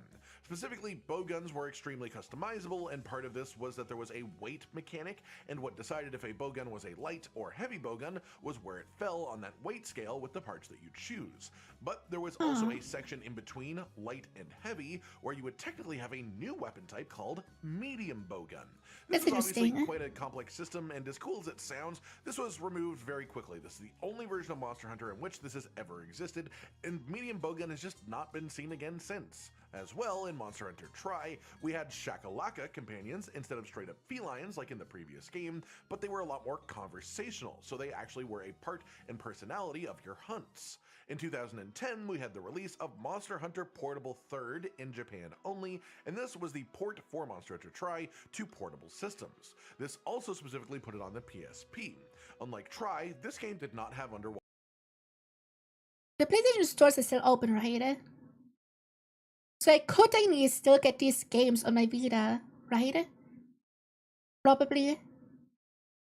Maybe I'll check that out later. Combat at all, theoretically due to it being on portable systems and that being a hard thing to bring over. But what it did add was a ton more than the previous portable games did. First up, the missing weapons from Monster Hunter Try were in Portable 3rd. There were also fully new monsters within Portable 3rd like Arzuros, and also the flagship of the game, 𝘕𝘂𝘸, who is a fan favorite of a lot of people, as well as my personal favorite monster of all time introduced in this game. I know 𝘕𝘂𝘸 because of the Digimon collab, because I fused it with Garurumon. 𝘕𝘂𝘸, and he started here for the first time too. But there were also 9 he looks subspecies cool. brand new for this game, including some much more creative stuff than we'd had before this point, like 𝘕𝘪𝘁, who I'm a pretty big fan of personally, and I think might be the specific marker where variations of monsters really started to branch out and get more interesting. In late 2011, Monster Hunter 3G released specifically in Japan for the Nintendo 3DS, and was later released in 2012 for... I could probably stick my hands on the 3DS games, right? Probably. If not, I just... I do it for totally legal means on my modded, I mean not modded 3DS. the Wii U, as well as Monster Hunter 3G HD version, before eventually being released on both platforms to the rest of the world under the singular name of Monster Hunter 3 Ultimate in early 2013. This had all of the new content. Wait, wasn't 3 Ultimate also on the Wii U? From Portable 3rd, but also brought back the underwater combat and underwater areas from base Monster Hunter Try. All of the weapons were in here. We got a second shakalaka hunting companion to bring along with us in 𝘕𝘂𝘴. As well, there were 10 new monsters that were not in Portable 3rd or in Try, including 5 subspecies, 2 it was on Wii U, okay. variant, and the new monsters being the flagship Brachydios, who also introduced the blast status to the series in its original form as slime, and essentially was a big part of statuses becoming a big deal in the series to begin with. And then 𝘕𝘪𝘁, the final of the Black Dragons, which is the term used for the various Vitalices, Elatrion, and of course 𝘕𝘪𝘁 as well. This monster was essentially the walking volcano before Zora Magdaros became a thing in 5th generation and basically took that title. For reference of 𝘕𝘪𝘁's power level though, his body... But is this a fire elder dragon in the water? Oh, hell yeah. His natural body heat is so insanely high temperature that the body of water you fight him in is red from the blood of the creatures that just straight up died because of how hot he made Holy the water shit. while walking through it. He That's is an so absolute cool. natural calamity. And this is one of those monsters I would love to see come back in the modern games, because as a concept, 𝘕𝘪𝘁 was absolutely terrifying, but his actual in-game fight was a bit more of a punching bag that struggled with being too big and too slow to fight properly as an actual monster, which I would love to do with him at some point. This ended the 3rd generation, and as we move on to the 4th generation, some things started to change a bit. The main quirk of this gen is that there are multiple games in it, but they are all for portable systems, as opposed to previous generations, where it was essentially one game, then it was ported to... By the way, how does it feel to play Monster Hunter on a 3DS? I imagine it's kind of shit because 3DS is not good for action games in my opinion. How did it feel to play Monster Hunter on a 3DS? Or just honestly any handheld system? Because I cannot imagine that feeling good after a longer session. Portable systems, and then there was an expansion tying it all together. Instead, 4th Gen was our first one with 2 fully separated main series games, each getting their own expansion. This generation started with Monster Hunter 4 in 2013 for the Nintendo 3DS. This is generally considered the first properly in-depth story in a Monster Hunter It was fun back in the day. Yeah, because there was nothing better. game. Sure, there was like quest texts and stuff in prior ones, the occasional cutscene, but mostly it was just unconfirmable lore talking about how there may or may not have been an ancient civilization or something, and it all felt a little bit more like justification for things like bowgun existing in the eventual addition of stuff like switch axe and charge blade, more than like an actual story they were trying to present and lore that they knew existed in the world. Whereas Monster Hunter 4 brought in a very consistent, purposeful story that shaped your entire journey through the game, to the point of Oh yeah, wasn't 4 the one with the Fire Emblem collab? Was that the one? Or was it 4 Ultimate? frenzied monsters becoming a common part of the game, and in the expansion, Apex monsters being the basis of the entire endgame system. And this is where Fabius, the Ace Lancer, the commander of the expedition in Monster Hunter Wilds, originates from. He is from this game and he is in this story. Hence his deep connection to 𝘕𝘴𝘦 and the Frenzy in Wilds. On top of this, this game was the introduction of our final 2 weapons to the main series, being Charge Blade and Insect Glaive. Insect Glaive!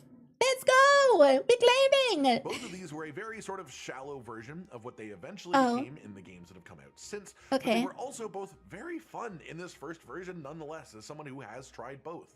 As well, it's worth mentioning that underwater combat did not return in the 4th generation, and to this day, underwater combat is locked to the 3rd gen.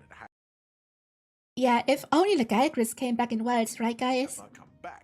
But the equivalent sort of unique extra take that they wanted to work around in Monster Hunter 4 was verticality in the zones on land, adding ledges that you could do jump attacks off of, as well as the addition of the first version of the mounting feature, where if There's a god is an old hunter.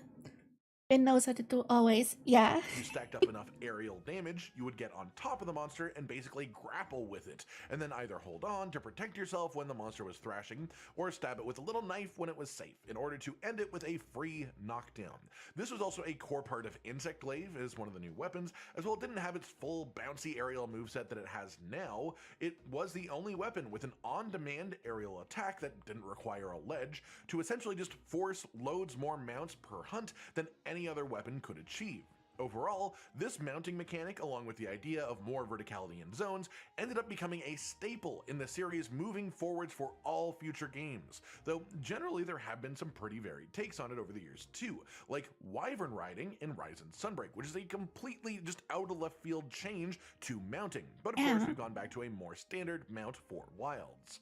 Monster Hunter 4 also had probably the most creative new monster additions since the 2nd generation games, when crabs and monkeys became a thing, with the base game of Monster Hunter 4 having an absolutely incredible rare species in Molten Tigrex, as well as a couple of other monster variations too. But then 11 fully fresh, brand new monsters that included some truly quirky and wacky personalities. Zamtrios, who I still think is my second favorite monster even after Wilds, was from this game. Celtis, and of course Celtis Queen, who was also near the top for me. Najarala, who is a crazy goddamn snake monster, of which they have not made many. Even 𝘚𝘴𝘚. They just went all in on creating new monster types and skeletons and breaking the barrier of what people thought monsters could be like in this series all over again. An interesting bonus note that I'm maybe putting together too far here is that the 2nd generation had a bump of new skeletons and monster types that were super out of left field. The 4th generation had another big bump of those same types of really strange new monster concepts, and we just recently had the 6th generation, which has followed this pattern to add in cephalopods, with a complete rework of the Leviathan movement patterns as well. We've got things like Arkveld, which, while still a flying wyvern technically, has these full extra chain appendages he swings around, or 𝘓𝘓duna, who, while technically a Leviathan, moves and acts in a totally unique way. I know this is a history video, but patterns like that do make me a little bit extra excited when I notice them, and they help me get sort of expectations for future games. As to me, it presents a pattern here where the even-numbered generations in Monster Hunter are more about breaking the mold with the monsters, and the odd-numbered generations are more about pushing the gameplay and the environments. That said, this was also the game that added 𝘕𝘴𝘦 as its flagship, as well as 𝘕𝘪𝘴𝘦, of course, was in there too, and of course, a lot of people consider those their favorite monsters as well. On top of that, they brought back the feline comrades instead of 𝘕𝘴𝘠 and 𝘕𝘴𝘠 from the 3rd gen, but now they were called palicos. And they had a little bit of meowing here and there, they had some actual text that you could read, but you can thank 𝘕𝘴𝘠 and 𝘕𝘴𝘠 for our hunting pals having proper personality, which of course had eventually led on to full-on conversational English-speaking palicos in Monster Hunter Wilds. Moving on to 2014, still over 10 years ago, the G-Rank expansion for this game released in Japan called Monster Hunter 4G. This was released later in 2015 for the rest of the world under the name of Monster Hunter 4 Ultimate. That's the one you guys keep talking about.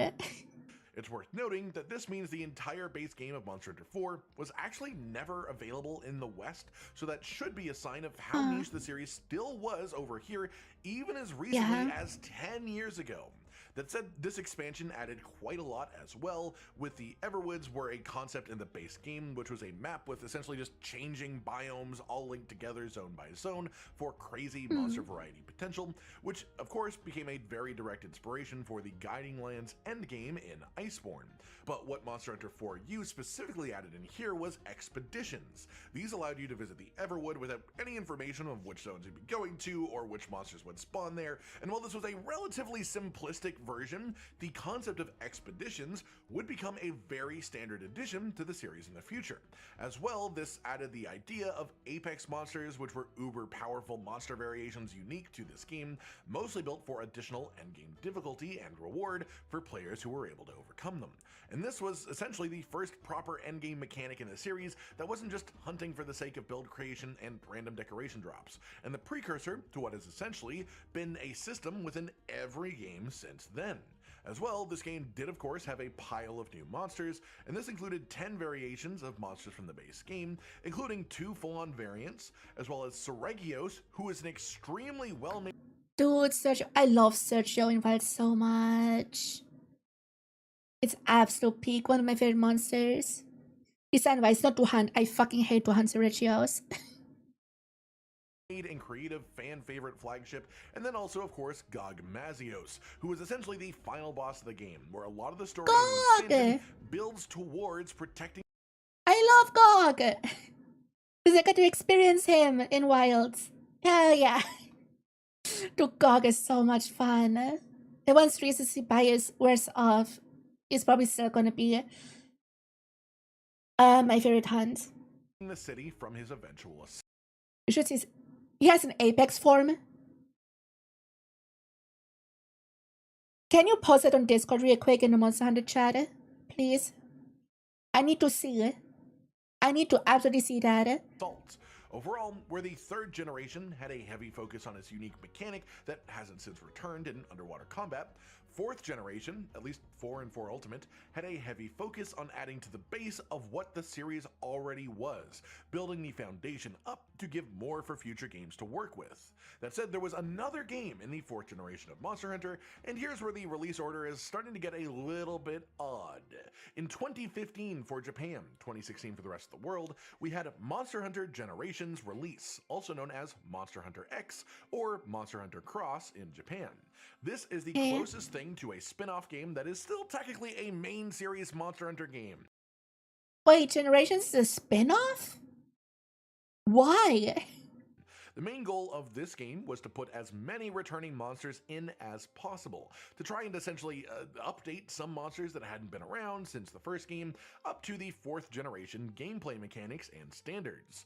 As someone who had their first experience with a large amount of monsters in the series within Generations Ultimate, the expansion, they did a fantastic job with that, as far as I'm concerned. They made it way more accessible to see a lot of monsters that you otherwise would have had to play through much earlier games to see. This I expect the best quality since for yourself. Yeah, no worries.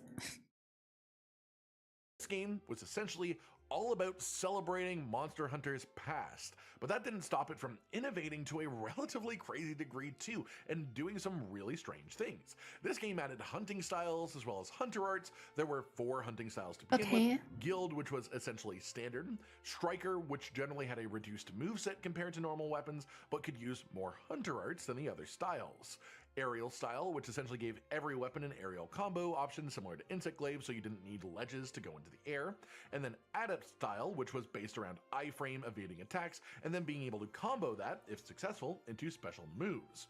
This was then paired with Hunter Arts, which were essentially gauges that you could fill up by dealing damage to the monster, and then when full you could use them for a special effect, sort of like a limit break. Some of these were just like a super high iframe evade that restores sharpness to your weapon.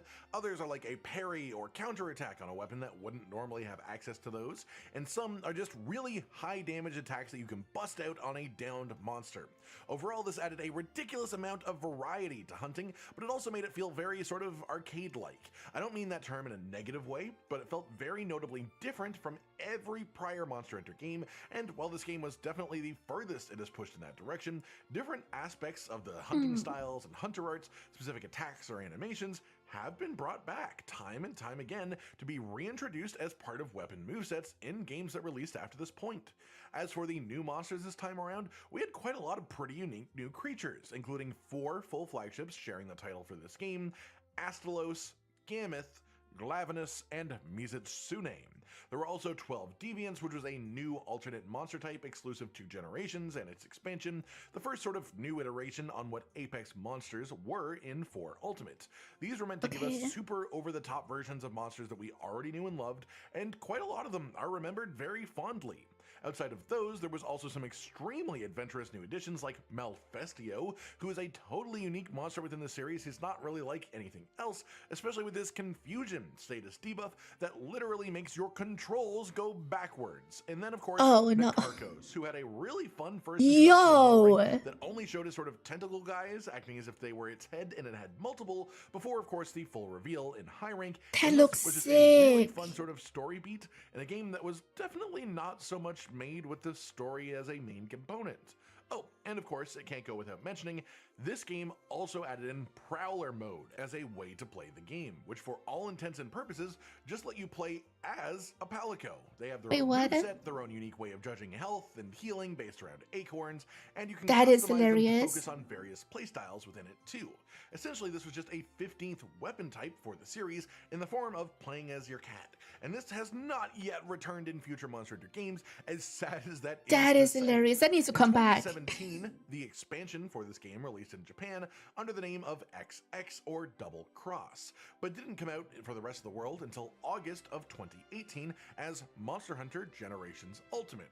For reference, Monster Hunter World had a finally a game I own in January of 2018. So for Japan, Double Cross came out before World, but for the rest of us, it actually released after World.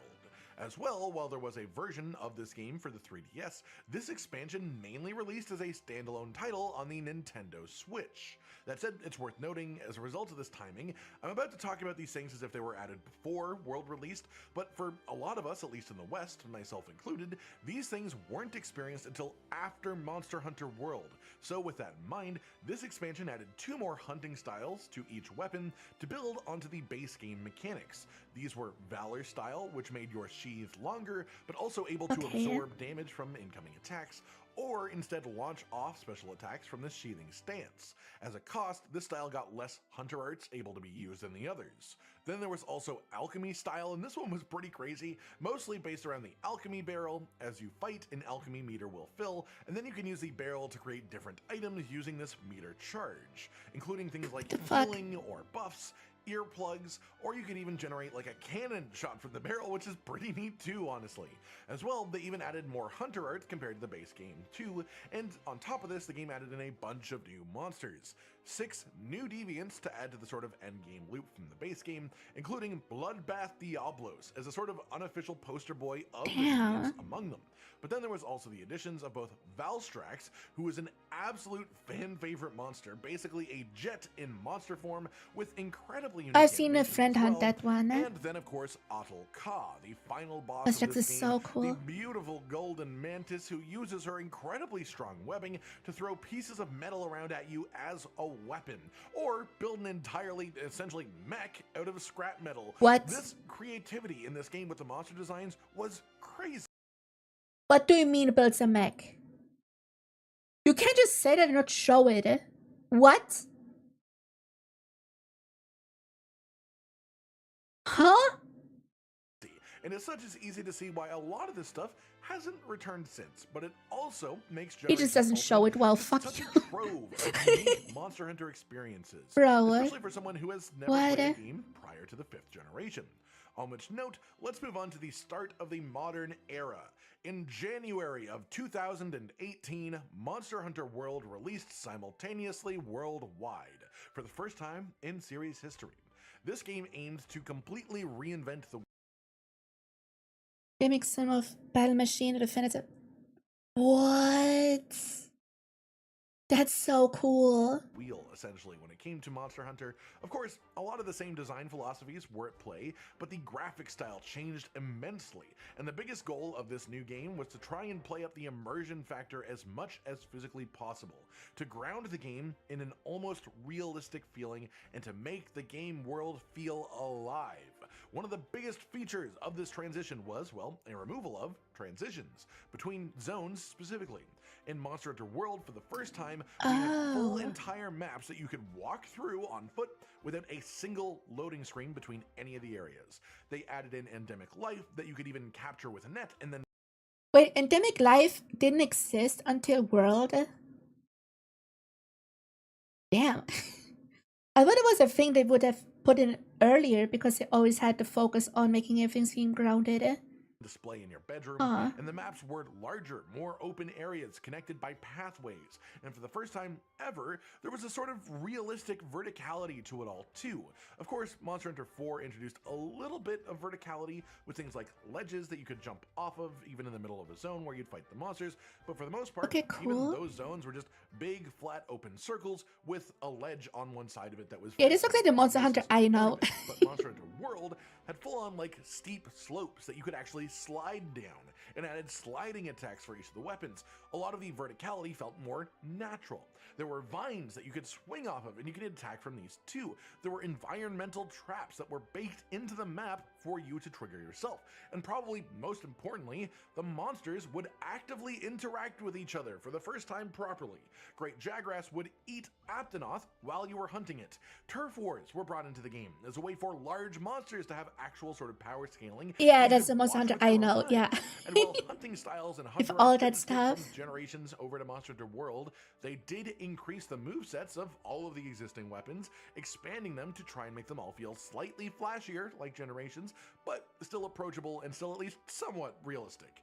This, along with some really, really solid entries as far as the new monsters, made Monster Hunter World the most popular game in the entire series, with an especially large explosion of new players coming in from the West, where again, even just one generation prior, Monster Hunter was very niche outside of Japan, and so this game release was a real major turning point for the series. You'll notice from this point forward, an attempt to release the games more and more on PC, and more at the same time as the rest of the consoles, because PC gaming is a lot more popular in the West, and also the fact that every game since this time has released simultaneously worldwide, and of course just the notable marketing being done for the series now in the West too. For veteran players outside of the novelty of all this, there were some down points with Monster Hunter World. While it expanded on the Fanged Wyvern monster category, which previously only had 𝘕𝘠𝘸 in it, it focused on this category maybe a bit too much. There were no Fanged Beasts, there were no Carapacians, no amphibians, snakes, insects, any of the funkier large monster types were just absent from this game. They stuck mostly to only a few basic skeletons and making as many monsters as they could around those skeletons. In hindsight, this is quite clearly the early limitations of a new engine, and this is because of all the other things that they did in Monster Hunter World to innovate the game. But even with that considered, the roster of monsters in Base World is still full of beloved creatures. 19 new monsters if we include title updates, but don't include things like Behemoth and Leshen that aren't really Monster Hunter creatures. Among those, quite a few fan favorites were added here too as well, such as the flagship 𝘕𝘴𝘦 or Basilgeese, who everyone has the theme music of baked into their brain. I had Basilgeese appear a few times in a mobile game. It's a pain. This was also That's the game all that I know. introduced the slinger to the series as a concept, a way to offer a few different variations of ranged options to every hunter, some with special effects, and this was actually brought back and reiterated in Monster Hunter Wilds. As well, very importantly, two major features from the older games were changed up quite a bit for World. Tracking monsters was no longer done using knowledge and paintballs and searching manually. It was now done by collecting their footprints or droppings and then having scout flies pick up the scent and lead you to them. Some players weren't a big fan of this change, but I view it as both a quality of life improvement and a massive gain in immersion as well. And frankly, I'm sort of sad that this wasn't brought back in Wilds. I don't think it needed to be in Wilds, but I did really like this feature of World. Another really big change was that you can move while drinking potions. The movement is of course slowed down walking, it's not regular movement speed, but compared to all previous games in the series where you had to stop on the spot until the animation was finished, being able to move while healing is a massive change. And then to go along with that, there were now tents on the open world maps that had your full item box inside of them. In the old games, you had the resources you could fit in your pouch, and then anything you picked up on the map or supply items, nothing more than that. But World started a new system allowing you to restock items whenever you want, as long as you can get to a tent. This singular change has had one of the largest impacts on monster design over the years. And whether you think it is good or bad, it has undeniably pushed the challenge and difficulty of monsters towards attacks that can kill you in one hit, or combos that are so fast that you don't get the opportunity to heal, as opposed to in a lot of the older games, a lot of the challenge was from monsters just slowly peeling back your stock of healing until you eventually run out before you empty their health bar. This game also added full freedom for expeditions, meaning that you could just go to any map for any reason, random monsters would spawn, and you could hunt them if you wanted, you could gather items, it was fully up to you, it was your choice. Wait, so before World it was all just quest-based? Damn, that's boring. Damn. The endgame brought in investigations. These were semi-randomized hunts for a specific target monster with things like variable maps, time limits, reward quality, number of feints, all that stuff. And this system is something that has returned again since multiple times. The game's endgame monster variation was tempered monsters. This gave the monster a sort of shiny metallic sheen across their whole body, increased the damage that they deal, and generally also increased the rewards that they gave, and in some cases increased their health. This system was not in Rise and Sunbreak, but has returned once more in Monster Hunter Wilds. There were also arch-tempered versions of each Elder Dragon added with their own unique armor sets as rewards, and some of them even getting extra moves added in for those versions too. This was also the first game with title updates as a main feature, which were additional monsters and quests added past the initial release of the game on a pretty regular schedule, essentially giving us months and months of more Monster Hunter after the release of the game, which definitely made a lot of people quite happy as well, but some people were upset that that stuff wasn't in the game to begin with. It's a whole thing. This yeah, that was always also happen. On the story. People are never happy, whatever happened. Any change, people are upset. From base Monster Hunter World, which was by far the most effort put into a Monster Hunter story so far, with tons of fully voiced cutscenes and interactions between the characters. Yo, this must look sick. This was the first game to use the modern versions of equipment skills, switching away from the more convoluted method of the past. The next year, in 2019, we had the release of the Iceborne expansion worldwide for Xbox and PlayStation, with the PC release coming 6 months later. The main feature that this expansion added across the whole game was the Clutch Claw. This was a sort of extra variation on the Slinger. It allowed you to grip and pull yourself onto monsters and grapple them, and use this position for one of two main things. You could either tenderize the monster part you were attached to, which was an attack that then made that part take more damage for a period of time afterwards. Also interacting with things like the weakness exploit skill, and the other option was to shoot Slinger ammo point blank to try and throw the monster's head into a wall and get a free knockdown, as well as a big pile of extra damage. Doing this did percent health damage, and doing it once or twice would always enrage a monster. This did funky things like making Agitator, the skill that gives you affinity and attack when a monster is enraged, way more popular because monsters were always enraged. Because of how strong both of these things were, they become extremely important to keep up with and do as often as you can, which made them an inignorable part of the gameplay loop in the entire expansion. On top of this, all of the weapons got new attacks once again, some of which playing around the Clutch Claw itself, like Hammer being able to spin combo out of its charge attacks into a Clutch Claw, but generally speaking the new attacks were very much enjoyed by the players. This, for the first time, added in Master Rank difficulty as a replacement for G Rank, but it was essentially the same idea, a higher difficulty level for the expansion itself, and there were also 17 new monsters in this expansion, if we also include the title updates. 11 of them were subspecies, rare species, or variants. Then there was 𝘕𝘴𝘦 as the proper flagship of the expansion. But then also there were monsters like Namielle, who is one of the craziest and awesomest designs in the series. Holy shit, this design is amazing. What? This game continued the tempered monsters from the base game, but then also expanded into the guiding lands as an endgame mechanic too.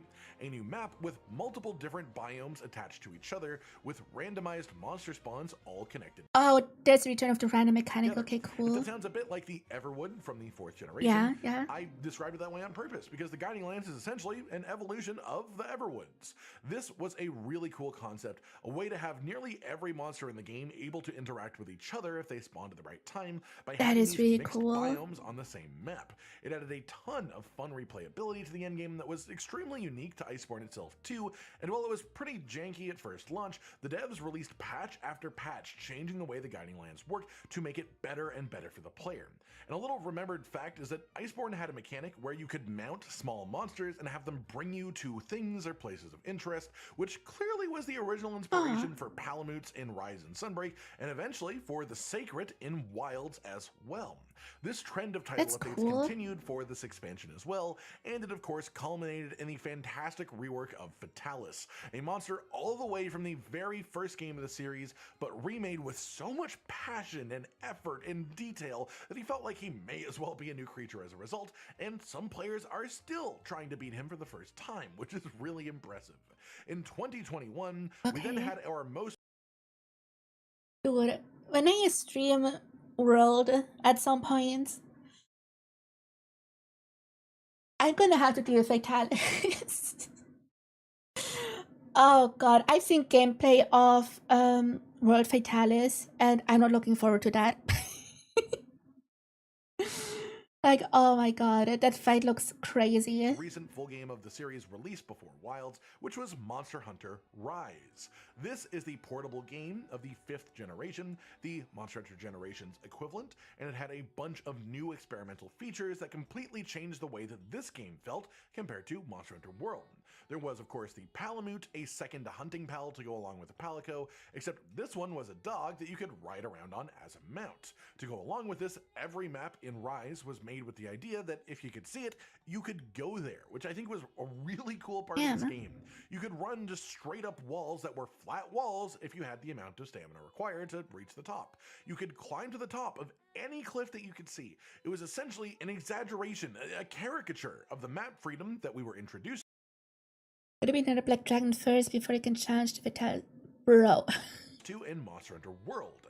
This combined with maps themselves being designed around that concept and the rework of how endemic life worked, where instead of things like Blastoads just existing on the ground where you find them, you could now pick them up, carry them with you, and then just throw them at a monster.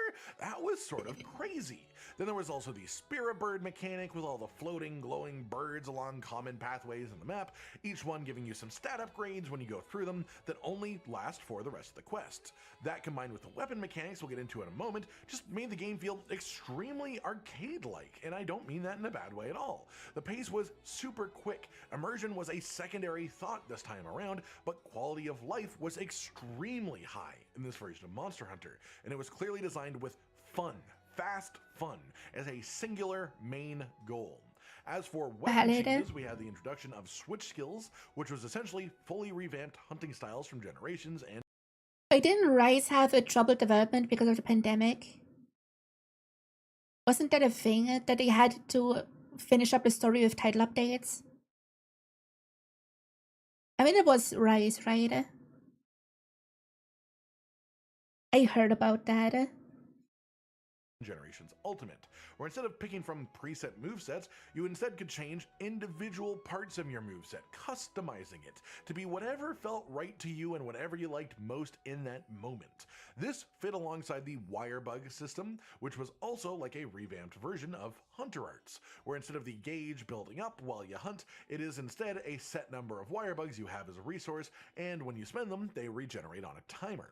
You could use these for traversal, you could use them as part of attacks. They had a fair bit of variety to them in the way they worked, and they left a lot of choices to the player on how to use them. Outside of that, probably the most unique feature was the replacement for mounting.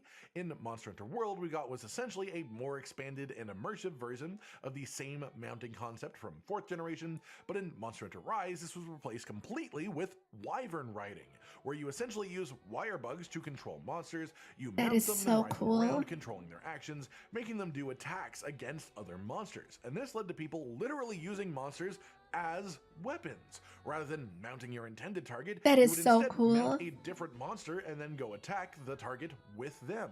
On top of this, the base game added in the Rampage mechanic, which was essentially tower defense against waves of large monsters, which is a really cool concept that it didn't feel quite right in execution, but I can see where they were coming from. And this is likely why it was left out of the expansion game, because it wasn't received too well. That said, along with the Rampage system, there were Apex monsters, but not like the Apex monsters from 4th generation. These were a new monster variation, exclusive to Rise and Sunbreak, but for the most part, they were completely inspired by deviants from Generations and Generations Ultimate, and were basically just an excuse to bring back those same concepts. A lot of the Apex monsters just had moves just completely directly lifted from them, if not their entire moveset. That said, in total, Rise had 19 new monsters to add to the series. 6 of them were Apexes, one of them is essentially a variation of Valstrax, one is a second variation of the final boss, which was added in within title updates, and the others are all extremely creative, fantastic Monster Hunter monsters, 2 of which are some of my all-time favorite creatures. 𝘕𝘴𝘦, the mother spider who uses your babies as wirebugs essentially, and then 𝘕𝘪𝘴𝘦, the big, brutal serial These are killer such polar cool bear designs. who forms great swords on his arms made of ice, and then also scratches his back against walls because he's a bear. This game initially launched without the proper ending to its main story, which came through title updates, but the title updates each had quite a few monsters in them, and also came out extremely quickly after the initial release of the base game. A lot of people attribute the initial unfinished story to the time of the game's development, as with the game being released in 2021, that means a lot of the sort of later touches would have needed to be done in 2020, a year I dare not specify what was going on in the world with for fear of the YouTube algorithm smiting me down. In January of 2022, the game released for PC, and then moving on to June of 2022, we had the release of the Sunbreak expansion, the Master Rank editions for Monster Hunter Rise. This was notable for being the first Monster Hunter title to release simultaneously for PC as the main console options, showing the significantly growing interest in Monster Hunter on PC. Specifically, which especially makes sense given that Sunbreak was otherwise a Switch exclusive at the time, or at least it was until April of 2023 when the game did release for PlayStation and Xbox as well. The Sunbreak expansion... Yeah, I have the game on both Switch and PS5. So when I stream it eventually, I hope I need to decide which version I play. so 𝘕𝘴𝘕𝘠 because it doesn't have crossplay, I think. So yay. Expansion was like a mini love letter to the West. Our main hub had a very sort of medieval, European, or even specifically British feel to it, and instead of the new monsters being related to yokai, like they all were in base Rise, the new ones in Sunbreak were all supposed to represent classic Western horror monsters. Things like that's the Three cool. Lords, the main trio of the game, who were 𝘔𝘰𝘯𝘵, inspired by Frankenstein, of course, 𝘠𝘴𝘠, also inspired, of course, by the werewolf as a concept, as he swaps stance from four-legged to two-legged in combat, and then of course 𝘕𝘪𝘸, who is deeply tied to the 𝘕𝘴𝘯, which are like bats fused with leeches, so blood-sucking bats. And 𝘕𝘪𝘸 himself wraps his wings around himself like the classic concept of a vampire hiding behind their cloak. That looks so Otherwise, sick. the monster roster was once again mostly dedicated to monster variations, as is relatively standard for an expansion. The endgame system was all based around the 𝘕𝘴𝘗s and afflicted monsters, which was sort of similar to Frenzy in function, making the monsters act erratically, but adding a mechanic where certain body parts would have the 𝘕𝘴𝘗s on them, and if you beat up those parts when this happened, you'd get extra pops of damage, which sounds a little bit like wounds in Monster Hunter Wilds, so they definitely tried to make this a bit more interesting along the way too. This system then was tied long-term to the anomaly investigations, which in some ways was a return of the investigation system from Monster Hunter World. This also had its own quirks with how you could progress the levels of the system, which was more similar to Apex monsters in 4 Ultimate. Overall, this system was quite divisive, as were Rise and Sunbreak as the game and expansion as a whole. They were very different from World and Iceborne, even though you can clearly trace back almost every mechanic as being inspired or just directly reused from a prior Monster Hunter game, and I find that quite interesting. Personally, I was a big fan of Rise and Sunbreak, and I think The problem is just anything new, anything different, people hate on it. Always has been the case, always will be the case. part of that is just an appreciation for how wildly different every iteration of Monster Hunter can be, while still undeniably feeling like it is Monster Hunter. The expansion, of course, also followed the trend of title updates post-launch, and while it definitely tried to hit that same mark of challenge with its final title updates as the Iceborne expansion did for Monster Hunter World, it hit it in a very different way. The final official title update was the return of Amatsu, a big, powerful beastie from the 3rd generation originally, whose fight was made to be cinematic as hell in Sunbreak, and really just sort of accentuate the wirebug's traversal and the variety that it can offer as an option. I absolutely adored that fight, but the final monster that was actually added to the game was Primordial 𝘕𝘪𝘸, who fit like the perfect cap to the story of the entire game. This was a version of 𝘕𝘪𝘸 struggling to fight off the 𝘕𝘴𝘗s, but occasionally giving in, resulting in an absolutely wild encounter that I still think is one of the more challenging fights of the main series as a whole, and the cutscene that follows it just perfectly ends Sunbreak in general. This brings us to now, today, where the current Monster Hunter game is Monster Hunter Wilds, released in February the one I of played. Woo! 2025. It's being enjoyed by tons of people around the world. It had a simultaneous release on PC and consoles, and it has so far followed the title update pattern started by the 5th generation games too. I won't go through all of Wilds, of course, as it's the extremely new game. We all know what's going on with it, but as we reach this part of the timeline of the series, I just want to sort of take a moment here to think backwards.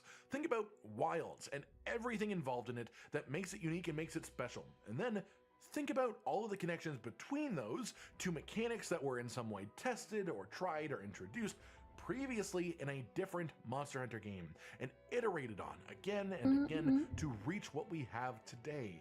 Wilds is a marvelous game full of unique gameplay and experiences, but almost every one of them can be traced back in some way to an origin in a previous Monster Hunter game. And that's a big part of why I wanted to make this video now, was to say, especially for those who have only found the series with its most recent entries, exactly how much this series has evolved over time and how much you can follow these threads, because I find it just really, really cool to follow this and the patterns that got us to where we are now. That just about does it for today, everyone. Something a bit different and a bit That was a longer good than video, what we explained normally do everything here on the well. channel, but it was something that I wanted to do, sort of in celebration of Monster Hunter Wilds, and of course in celebration of Monster Hunter as a whole. I hope you've all enjoyed this, and if there's any other context you think is worth knowing about with all of this, feel free to leave it in the comments down below. Like if you liked the video, subscribe and hit the notification bell for more, and most importantly, ladies and gentlemen, until next time, stay sweet. Yeah.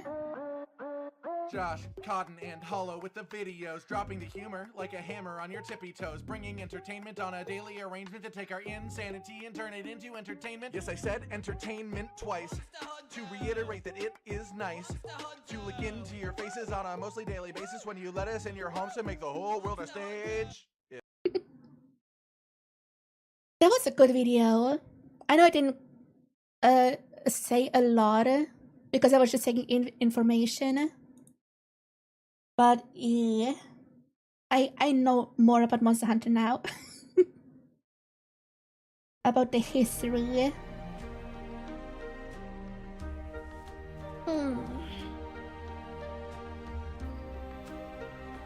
I love learning shit.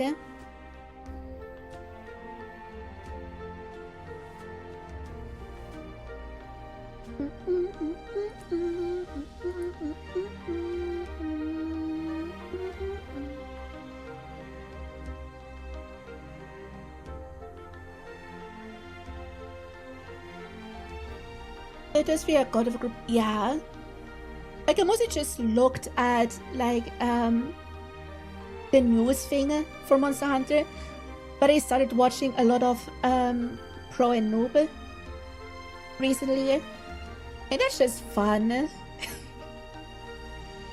I just have them on in the background now when I play Monster Hunter myself. So yeah.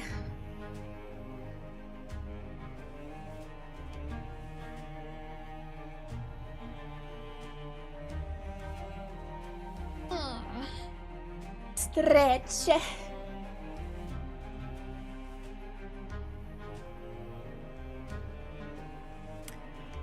Okay, because of the time, I think we're just gonna watch the second Legends of Evandris compilation, and then I end stream it because I need to make dinner. Oh yeah. And laughing of church is too good. Yeah. Also, the skits they do at the beginning of every video is just comedy. Absolute comedy.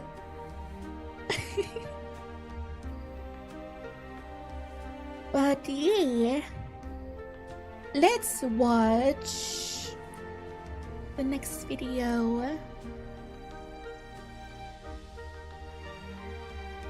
Come on.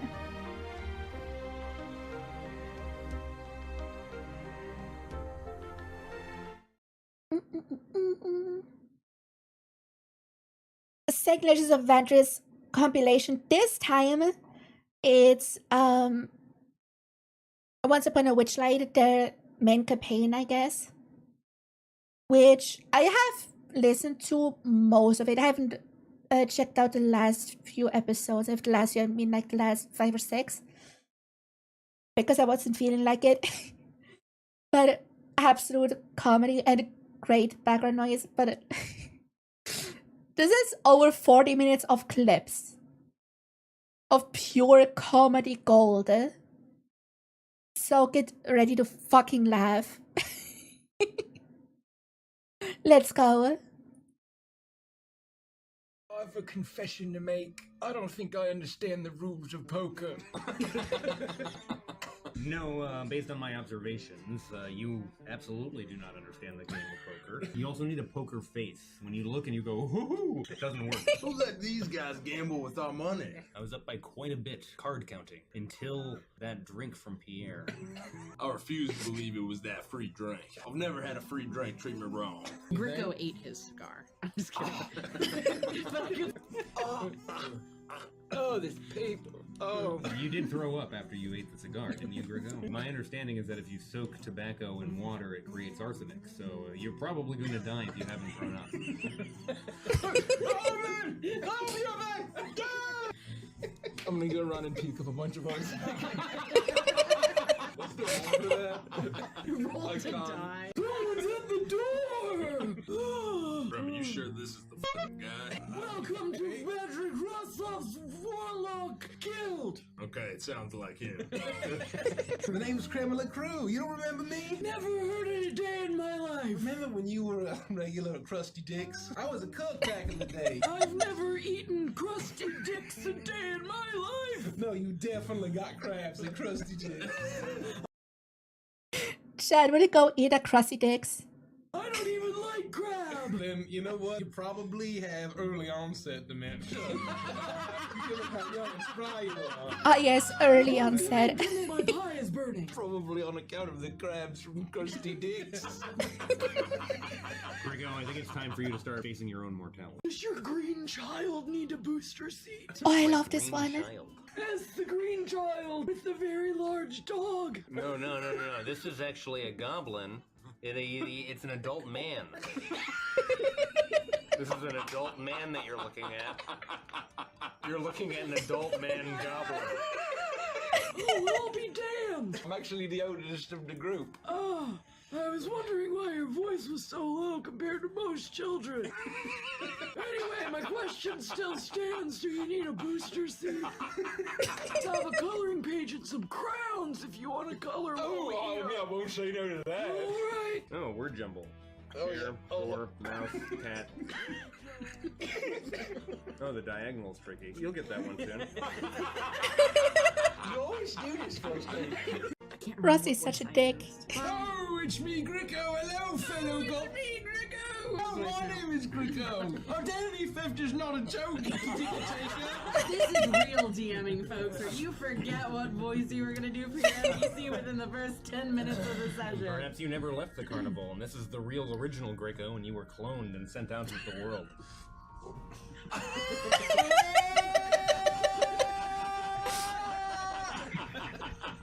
Gideon, who was the last person you killed? Might have been a clown from the carnival. The voice of the last person you killed Wait, two tells you animation things about their life no one wants to know. You know, I had chlamydia. I refused to put the toilet seat down because I was rebelling against my mother. What was that? You guys hear that? Chuckles, please don't haunt us. I'm having a very lovely time. Don't forget about that time I gave you a Snickers. You know, I always really preferred Three Musketeers. Did you hear him? He says he prefers Three Musketeers. Probably haunting us because of you. Is that some sort of candy bar? I don't know, but clearly you didn't give it to him. What's a musketeer? What's a Snickers? Let's move. We're about to tear this world apart. Remember that time we went to Hershey Bar? They sell 1 pound chocolate bars. My greatest wish was to go into taxidermy. Oh. But my father always said I had to go into the family business of clowning. Chuggles, nobody cares that you wanted taxidermy all along. Well, Gideon's lost. Chuggles, you're a mediocre clown at best. I accidentally killed you, and I'm starting to think that it wasn't an accident. Chuggles, do you like being dead? I've done a lot of thinking about it, and I gotta tell you, it's to die for. Throw me with the heavy weight of the clown that haunts your past. My past was haunted by crippling loneliness and imposter syndrome. These unicorns remind me of my OC pony Dewdrop Starshine. She was actually a princess. She had 2 different colored eyes, and she was the only one that could learn fourth healing. I mean, special magical unicorn healing. And she didn't have to work for it at all. That doesn't make any sense. The one thing I'll never...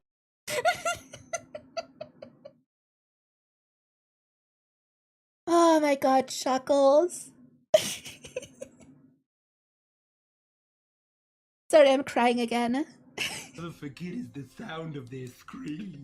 Chuggles, who are you even talking about? I scream. What is the name? You scream. We all scream. In the terrible house fire at the family reunion.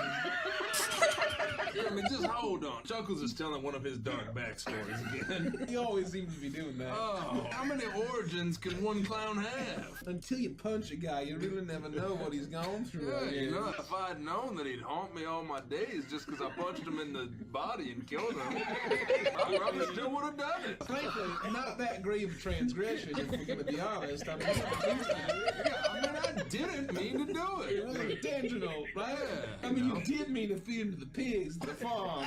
Yeah, that fit. What were we going to do? Just leave him in the grass? Ticket sales will plummet. We'd have to start charging double price. Corpses ain't good business, right, Jim? Yeah. Yeah, it's just business. Dozens of times. Just trying to They keep talking about Chuckles for some reason. Let's just move on. Why is Gideon haunted by the murder of Chuckles? Well, did you see how hard he hit his body?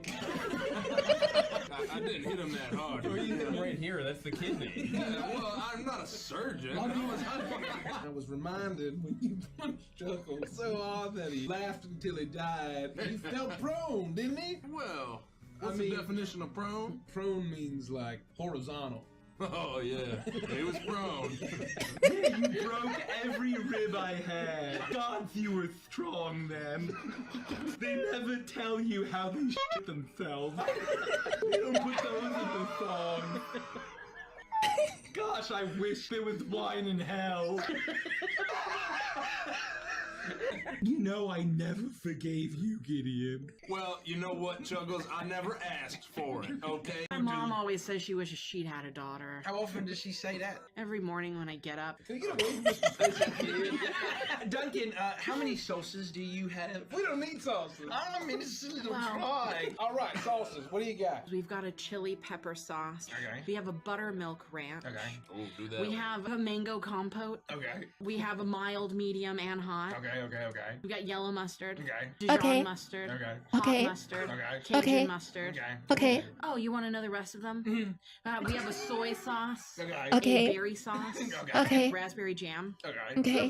We have raspberry jelly. You enjoy. You could add to I want to know everything that's available to me. Well, Italian dressing. Okay. Okay. Thousand Island dressing. There's a lot of Okay. options, okay. Caesar dressing. Okay. Okay. No. You ordered French dressing? Yeah. Oh, that's what I wanted. Oh, I guess I'll eat this dry. Thanks, Duncan. Carnival can't run without Mr. Witch's pocket watch. I hope he never loses that thing. Did we just encounter random NPC dialogue? We're oddly specific. I told you about the carnival. There is dark times these days. I hope the king doesn't come ill. Stay a while. Sure is dark time these days. I hope the king doesn't come ill. Sure is dark time. The fucking NPC dialogue. Sure, it's dark times these days. I hope the king doesn't fall ill. There's a week when he called Well, me if the MF North every day. wins- Frosty got so upset. Please stop calling me MF. No, remember when I had that phase when I was trying to be cool to relate to my adolescent daughter, and I kept doing this, and I'm like, hey, Matt, how's it hanging? Do you want to do a little rap about why you should listen to your parents and clean your room? It's been years, but I want you to know that those sunglasses you had during that week, I stole them and I broke them because I was tired of being called MF. What? You said that they went to the farm. MF means motherfucker, dude. It also means Morning Frost. Maybe that makes you a bad MF. What makes you think that crossing your arms and bending your torso at 45 degrees makes you cool and relatable to children? I saw like a strange mouse man doing it at a child's casino. And the kids seemed to be present. So I thought that I may as well learn parenting tips from the rat at the child's casino. You begin to grow a pair of breasts. Hey yo. Really, really nice, large breasts. Hey yo. And you feel incredibly lustful. Oh. Hey yo. Tall drink of water. I'll be heavily using the promotional material. It only showed up in a handful of episodes, disappointing all viewers who wasted their money. Oh man, these aren't symmetrical either. I mean, I guess that's actually very normal. Oh, I'm gonna claw my scarecrow. Why don't we just spin this scarecrow till it's pointing the way out of here? Oh, after I'm done with him, he's gonna be pointing in 3 directions. Hey yo.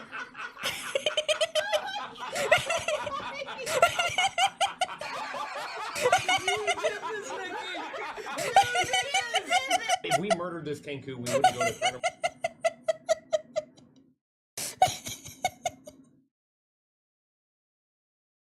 By the the way, for context, for those who don't know, they're in the Feywilds, so they get fey curses every now and then. I think they have it that if they get a certain amount of donations because they live stream it, they get a fey curse or whatever. I think that's what this was. Or when it gets boring.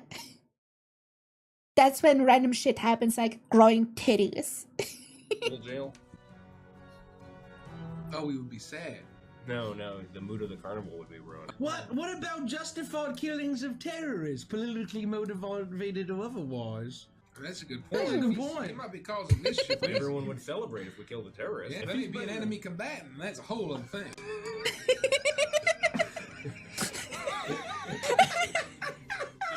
Griggo and the gang kill a terrorist. What's something you hate about modern society? Well, first of all, I just hate the fact that we live in a society. That one writes itself. I have two personalities. The nicest clown you've ever met, and a twisted f***ing psychopath. Why do the nice clowns never get the girl? Where you went to hell.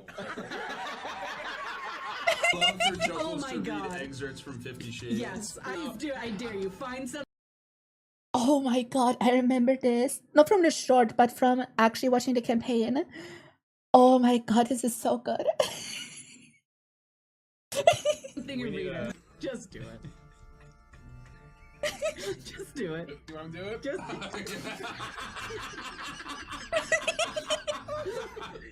Enter yourself. I quiz it. He's my very own Christian Grey flavored popsicle. Soft and hard all at once. Like steel encased in velvet. And surprisingly tasty.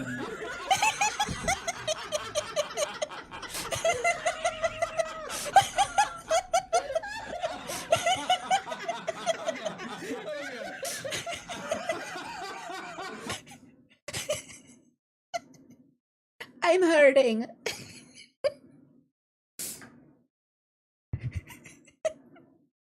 I'm hurting from laughing.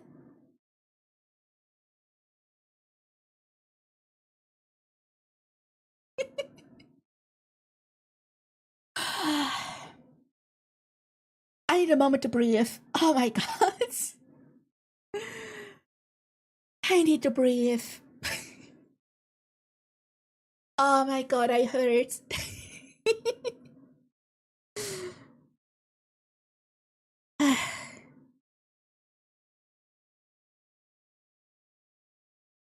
I'm gonna die this Christmas of laughter.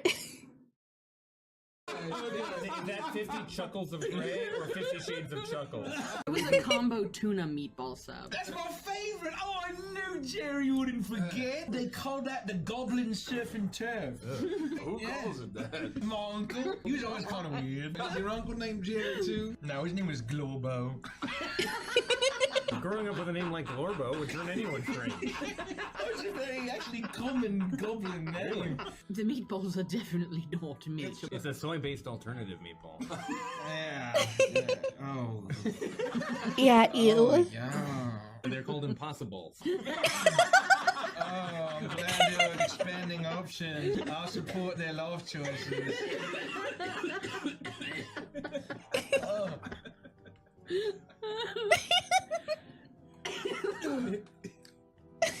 Oh, that's good processed sludge. Just like Uncle Globo used to make. Do we get chili? Ramifications. What is wrong with you? I remember this. For the podcast listeners, Mikey has donned a Ninja Turtles hoodie and is cosplaying as Batman. This Bane fella, he's a real big guy. Maybe he's wondering why someone would shoot a man before throwing him off a plane. I gotta say, you sound like Donald Trump as Batman. Oh, we're doing humor here. I have vengeance. I have the best vengeance. Nobody does vengeance better than I do. You still got any more of that sandwich? I'm gonna level with you. I was just gonna tear bits and pieces off of it and see how far I can throw it. Okay. 20 election I'm in. pieces. You can't hit the guy with the stupid looking toy right over there.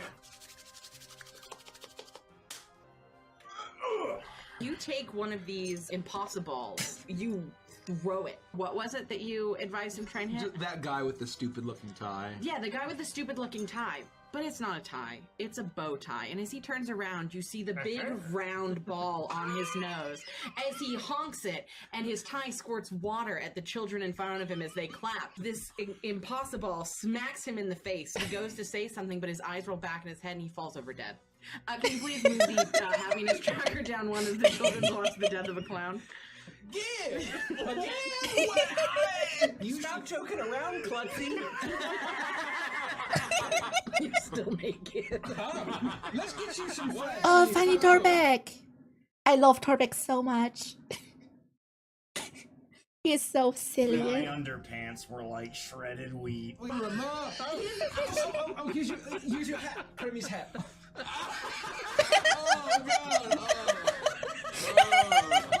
Phew, there's children coming right here. We're gonna go to fairy jail. You let that hang out. That's what I'm saying. Tuber's gonna get added to another list. What are you suggesting, Gricko? Torbeck isn't a pervert. I'm just a bugbear.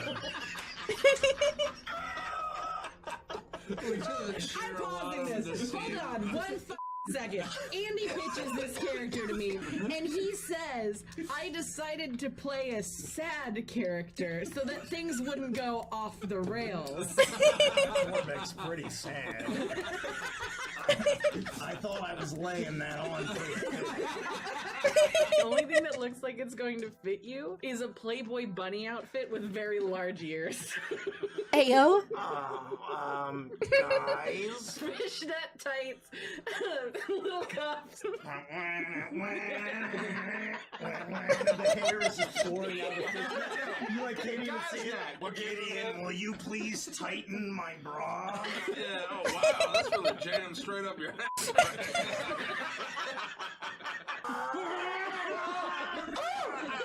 Ouch. I think Torbeck is in.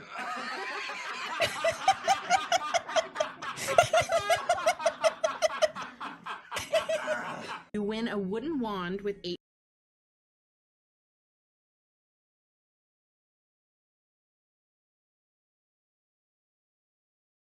I'm just gonna let this sit here for a second.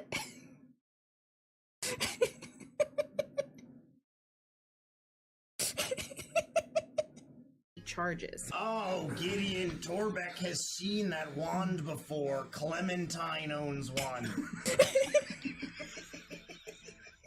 It moves around a lot and makes noises. She's excited by this? Torbeck isn't sure. Yeah, you don't recognize the look? You got it, Vic. Congratulations. You finally got me.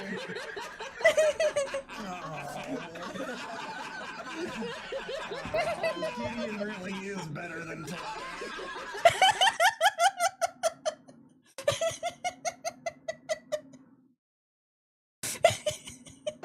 Their open wounds is the least of their worries. With my ghost eyes I can see they have the silent menace of gingivitis. They shouldn't have lied to their dentist about flossing. Still don't understand a damn word you say. Who are you talking to? I'm talking to Chuckles. I was filled with pent-up emotions, and I decided to drown them in whiskey sours in place of walnut brownies. I gotta stop accidentally killing clowns. Are you sure this Yeah, is good actually idea. Chuckles? It might be all in your head. I mean, it dude. could be Klutzy, you know, it could be either one of them. I don't really know what Klutzy sounded like. I killed him 600 yards away. With a meatball, for God's sakes. Instead of Stiletto, they should call him Luggage. Cause he's an alligator. That one was pretty good. It's not relevant to you. No, he wasn't talking about you. I think he was making a reference to something totally unrelated. Oh, yeah, probably. Who? Oh, Chuckles. Does Gideon have imaginary friends too? No, I'm haunted by past murdered clowns specifically. but- Sure. No, I didn't even like him. I mean, really, I didn't know him enough to have strong opinions on him. Only the really time I heard him make any noises was when he was freaking out in the grass. Well, he was always Chuckles, but then he chuckled until he died. Do you remember that? Oh, you guys told me that Chuckles retired. Oh, the farm, right? Yeah. Retired with the clown. No, he's not dead. Yeah, and I didn't murder him. Guy's not. It's Guys Night. Guys Night! It's time to get started with the poetry contest. Torbeck's favorite color is purple. He loves to go and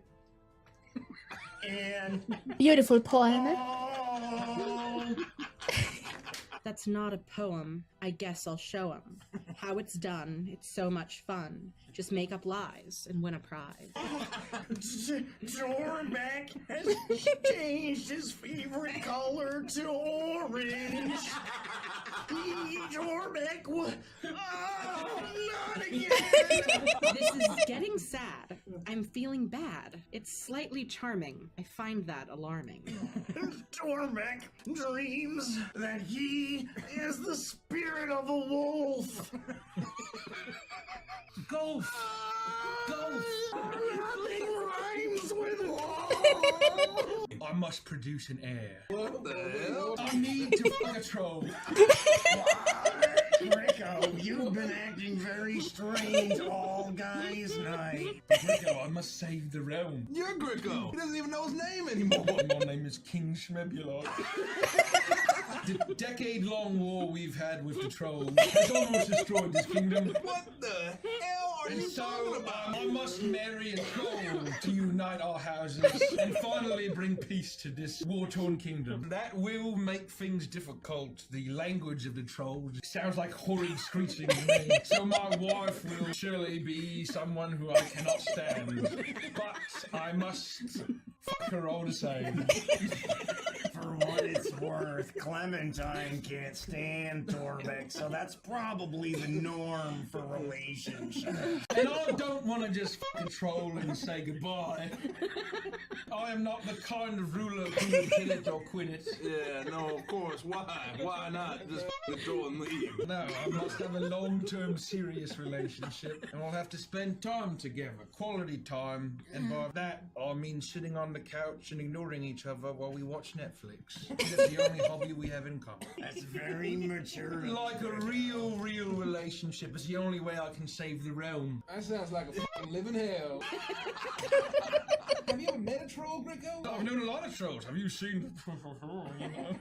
Oh. Please elaborate. Yeah, I mean, you know what I mean. Hey, yo. Oh, fuck yeah.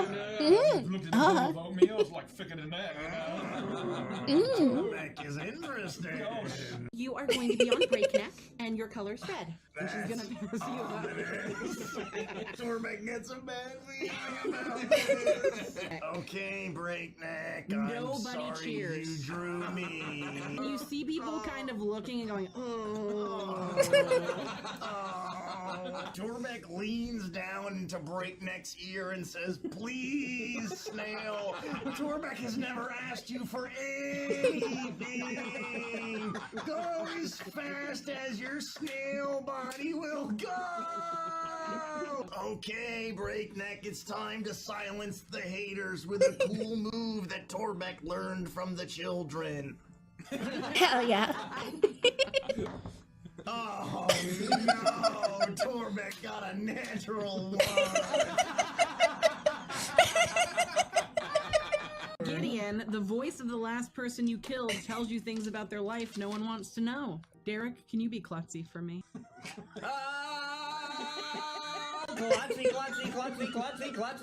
Klutzy. I'm so klutzy today. Oh, hi, Mr. Gideon. It's a pleasure to meet you, sir. Oh, God, no! Well, it's just it's so nice to be here in clown heaven. Chuckles told me all about it. I'm gonna be spreading joy and laughter for eternity. You're in hell, you despicable clown! Oh, you joker. I'm not in hell. Stop talking to me, fallen honk knight, with your allergy to hobgoblin oysters. Your weak, horrible frame, you couldn't stand one single blow. So would you like a joke? I can make you laugh. Free my hands, Lord Crummington. I have to kill him a second time. Are you sure you don't want to hear a joke? I can squeeze my nose, I can make it honk, and I can say, smell you later. Chuckles, honk knight, I will figure out a way to get wine to hell if you kill Klutzy. I knew you would miss me. What are you doing? Careful what you wish for. It like starts to like down pitch. Oh,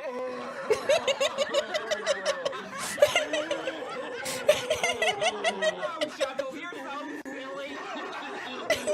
I'll go ahead and honk my nose now for you, Mr. Gideon. Why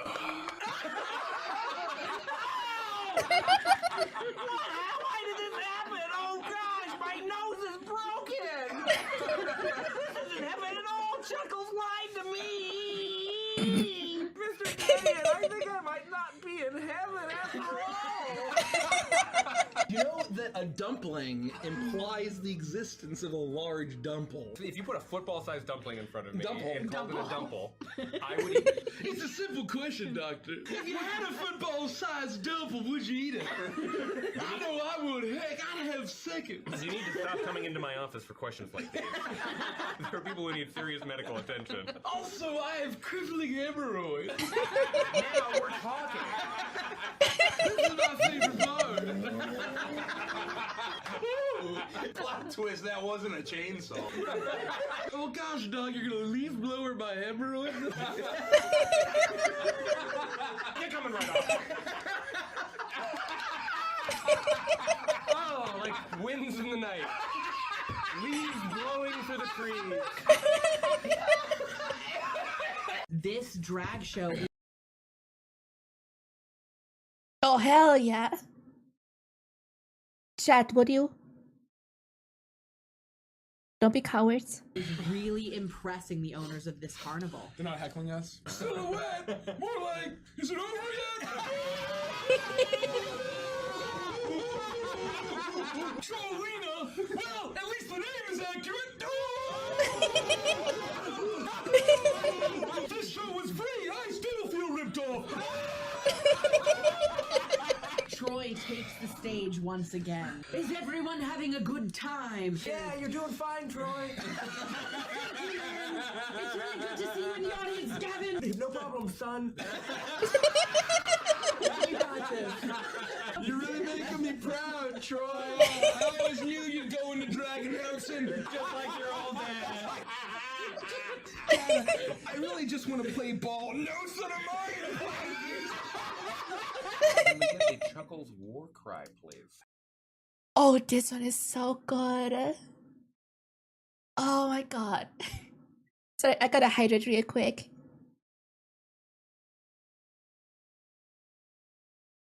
Laughing dries me out. I gotta get some throat spray real quick.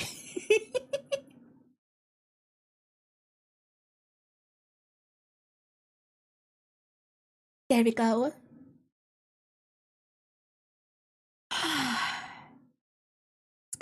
I'm going to commit various war crimes. No, war. I'll be wanted in at least 13 different countries. A war cry. Oh, a war cry? I'm going to commit various unforgivable war crimes. I'll be wanted in every country. Close enough. Mustard? How about mustard gas? Geneva Convention, more like Geneva Suggestion. Oh, my child soldier. Full metal jacket. Oh, I've become a space warlord in the Outer Rim. Hey, stop pissing on me. Okay. Oh my god, I fucking hurt. Again. The fucking war cry is so good. Oh, my cheeks hurt. It's Thomas on the nerds. I guess I went to hell of all places. I come to and my mouth is full of catfish.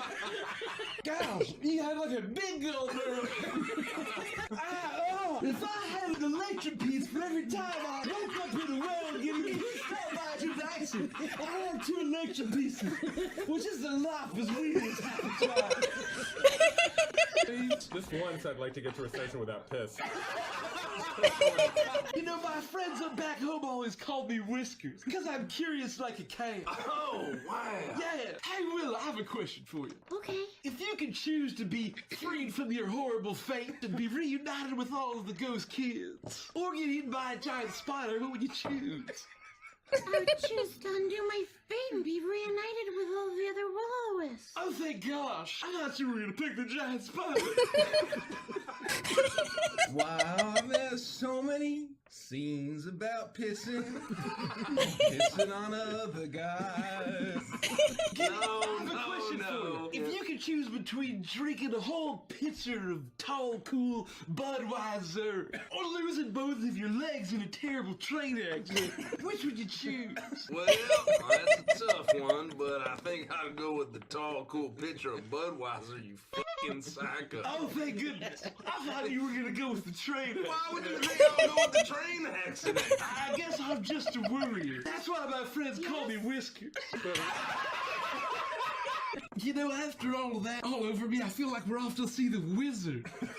You know what I mean? Rico, you begin to feel your body change. You get taller. Your eyes look towards Gideon, your arch nemesis. Mikey, will you please be Chuckles for me? What is happening to me? Oh my god. I am an elder god made flesh! Oh no, are you guys seeing this? Am I going crazy again? No, you're dead. I saw pigs eat your flesh. No, this is not happening. Oh, I watched the whole thing myself, hovering above my corpse that had withered away from alcoholism long before I expired. I knew this happened to Cluffy, and when I fucked him back to hell, I didn't think it would happen so soon. This is what happened to me. Gricko's stuck inside of Chuckle's mind right now, watching all of this happen. I feel like I wear goblin flesh pretty nice. I can warp it into reanimated clown flesh in a pinch. It actually is quite the easy conversion. Hey Gideon, what's your favorite animal? God, I hate this guy. You know what? It's a pig. You become a proud nudist. He may not be a threat to us. We have to be very careful to make sure that there's no problem. Do you think you can make this point with your clothes still on? I'm not sure what you're talking about. Oh. Give it here. Oh, your belt? Okay, there we go. Robes, I can do that. It'll just completely disappear into the bowl or actually disappear. Oh. I take my undergarments off and I stand Soft proudly. boy. Your shoes are still on. Oh yeah, I mean, who's gonna take their shoes off? What an idiot. I'm a proud nudist, I'm not a psychic. I think you really should get rid of the shoes. No, I'm gonna keep the shoes on, Chuckles. I think I can probably get you some replacements that are even more sanitary. Make a persuasion check. Here you go, your own pair of sticky squeakers. I regret making this decision, but I do need to wear my shoes. Oh, Oh no. Surely they come off. I'm beginning to remember why Gideon killed you. You realize you're completely nude and holding a donkey-headed Torback. And wearing squeaky gloves. Most fake clarity. Most fake clarity. Where the fuck was that? My robe's gone and Chuckles is in his gone. hat to hell, and I'm totally nude in the Feywild. Looks like.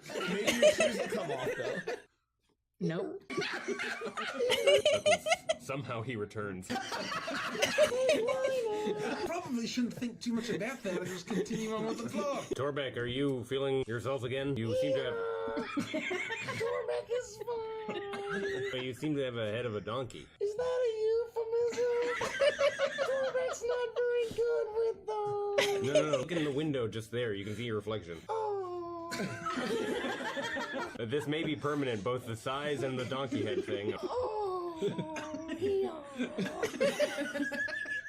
another day for Torback. I'm gonna get a little bit of crushed by Torback. Growing body. You feel your consciousness almost leave you with the force of Torback's growth.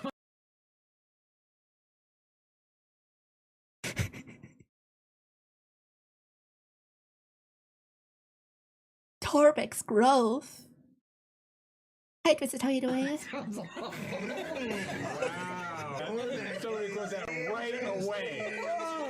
You broke Gringo's nose. Oh no! I took the full force of Torbeck's growth right on the face. Torbeck is sorry, Gringo. It's okay, Torbeck. You didn't know you were gonna get such a sudden growth all of a sudden. That kind of thing's pretty hard to predict.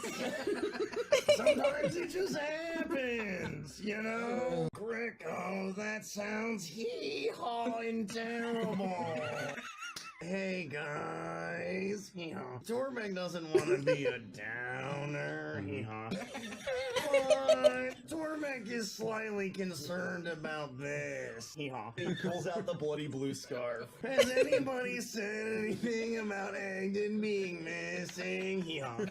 Oh no! Good. Let's never speak of that again. No, that makes you royalty. Torbeck isn't sure that Torbeck can handle that responsibility. And you are now the brigand prince of Prism Hee-haw. Torbeck's getting mixed signals. Keep it in your pack. Okay. So what are we gonna do? I got a 23 on investigation for the embers about 2.5 hours ago. You develop the ability to break the fourth wall. You are now able to start addressing the DM directly. Angela, I think we've all had enough of Morgo. What's wrong? Who's Angela? And why are you talking directly into that wall right now? How did you get that information? Frosty was always everyone's least favorite character.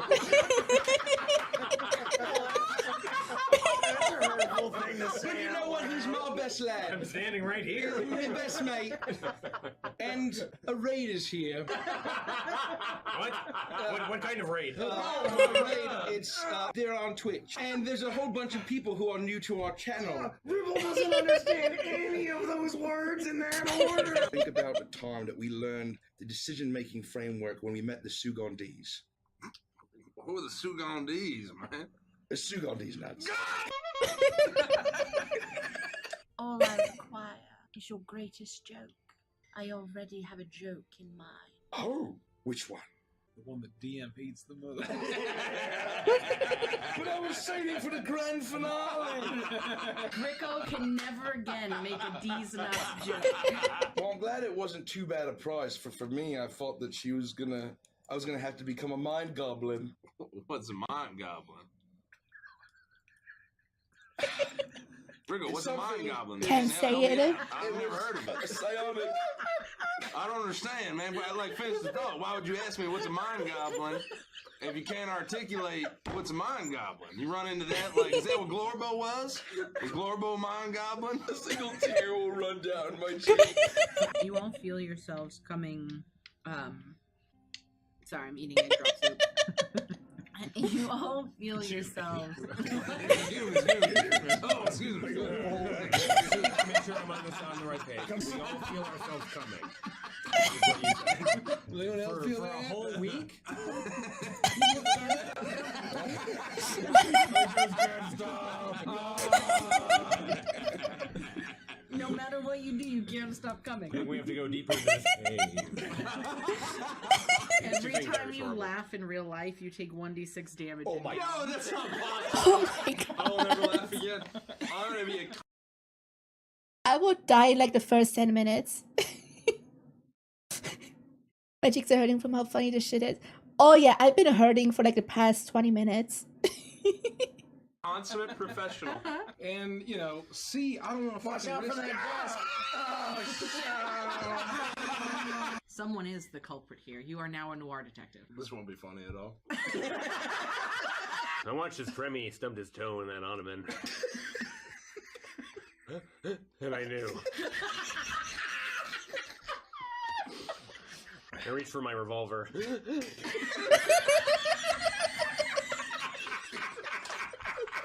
You look like you're in some pain.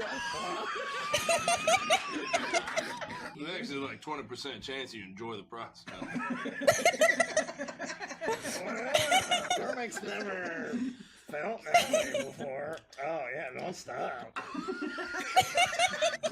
Clear it. I'm in the danger zone. After the gorilla moment is wasn't the gorilla for one of the holiday one-shots? This is Once Upon a Wishlight compilation order. You got the crawfish, right? I at least got something either called crawfish or crawfish. Crawfish! Crawfish! Oh no, did I say crawfish? Hey, you guys. Oh God, I'm still alive. So, I'm Carl. That's also Carl. That's also Carl. What's up, bro? She begins to mix it up, and she throws one Carl in and then one Carl in. No, what are you doing?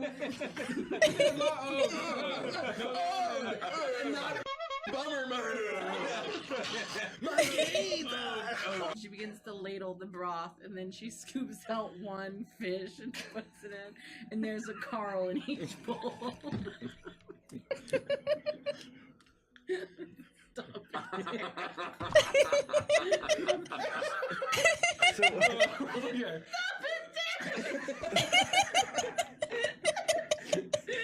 Well, we didn't really check to see if he was dead or alive. I mean, just kicked him off the tower. There were flies on him, Gideon. Were there? I think. The very dragon told me he was dead. I just took his word for it. Oh, did none of us check?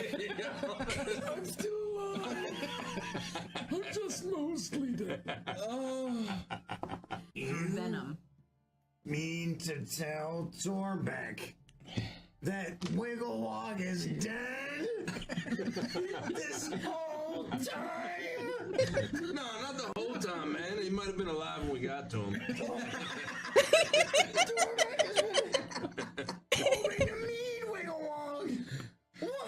You can probably still meet him. You could definitely still meet him. You just can't have a conversation. What's a cigarette? You want one? A cigarette? Hey, don't owe her a cigarette, man. No, don't give her a cigarette. She's like 2 feet tall. She's probably she's like 8,000 years old. She's older than all of us. Yeah, but No, she's 90% lungs. I mean, no, man. I'll try it. No, don't try it. She licks frogs constantly. She's into hallucinogenics, all right? Look, she's on way hotter stuff. Like that.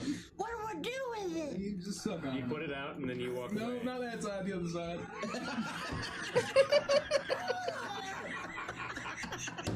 Now I suck on it? You know, now you suck on that end. There you go. See the smoke? That's all it is. When you exhale, there's really not too much to it. Oh, it's already gone.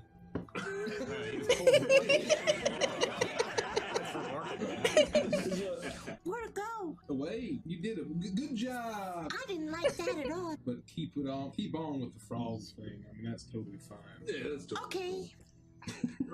I am a vampire. No, you're not. I'm an immortal. No. I am a creature of the night. No. But you told me that if you ever did this again, I was supposed to tell you no. Nuh-uh. No, you're not. But it's for your own protection so that I wouldn't drain you of the blood in your body. Your delicious, Then delicious do it, blood. Frost. Bite me and I'm not prove going it. to. Don't tempt me. Bite me and Don't prove tempt it. me, Twig. I will. You've left me no choice. Ah! It'll all be over soon. Now that I've fed on you, you could feed on me. Okay, We yo. could be immortal together for eternity. Torbeck's quietly sobbing in the corner. Gid, would you kindly please punch Frost until he goes to sleep? I'm going to bed. I'm gonna put you to bed so fast. I'm gonna tuck you in. I'm gonna read you a night book. You're going to bed. You're gonna see stars. Going to bed. You really don't need to. This place is tearing us apart. The next time we fight. With animations from YouTube. I've been watching Legends of Adventurous, D&D shorts. Also, how far are we into this compilation? Oh, we're almost at the end. Let's go. I'm still hurting from laughing for half an hour straight. A giant gel worm in an acid pit. I won't run into the acid. I want you to stop. I want you to think about a similar situation that may or may not have happened earlier today that is kind of similar to what we just went through. Hey, to be fair, they look like sexy satyrs. And there was a whole bunch, there's like 40 ounces of oil. If that's what you're referring to. Why'd you say it like that? Well, I just was going to say something else, and I thought I should just say, Oil. Ah, yes. Oil. Oil. You find an unpunched ticket in the Witchlight Carnival. You see the signature of a woman named Isolde. Let me see that ticket. Oh. And rather than being signed by Mr. Witch and Mr. Law, it just tells us that this is an old ticket. What? Give me that. Oh, it's an old ticket. It's expired. Where you see it, man, it's old. Right there where the signature is. I think what he's saying is that he can deduce that it's old because of the signature that's on it. Yeah, see, it says is old. There it is. You got it. I didn't get it. Stupid. Cormac, if you're offered another cookie, no, I'm whispering in your mind. Don't react. I've done this to you before. All right. If you're offered another cookie, don't take it. Do not take the next cookie. You've had 7. Cormac, have another cookie. Okay. No, don't do it. No. Don't do it. You're full. You're full. You can't. You This couldn't one has possibly. extra frosting on it for you, Cormac.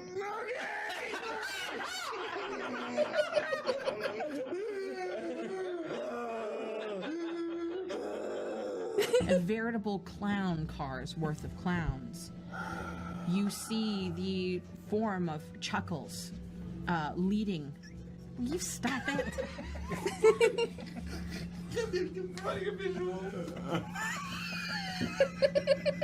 And you see the image of Agden Longscarf. His scarf wrapped around you, almost choking you, the shadowy scarf. As he darts in another direction, completely knocking your legs. Mike, will you stop? Okay, I'm done, I promise. Thank you. Oh my god. That was so good. Also, so it's the one who made a compilation about the short story by Legends of Evantress. Oh my god. That was so good. That was so fucking good. Oh, my cheeks hurt. God damn it.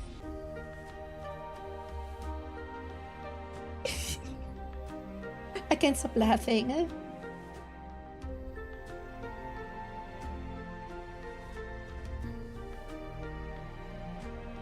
Ah, that was perfection.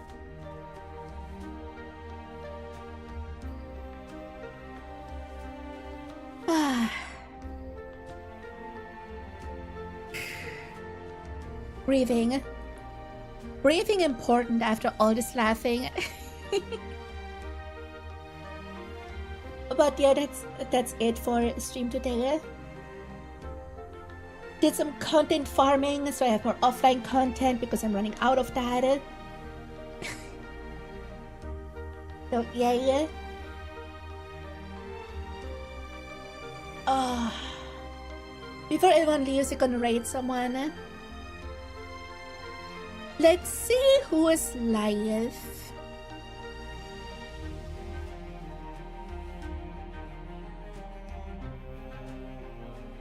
Who's around?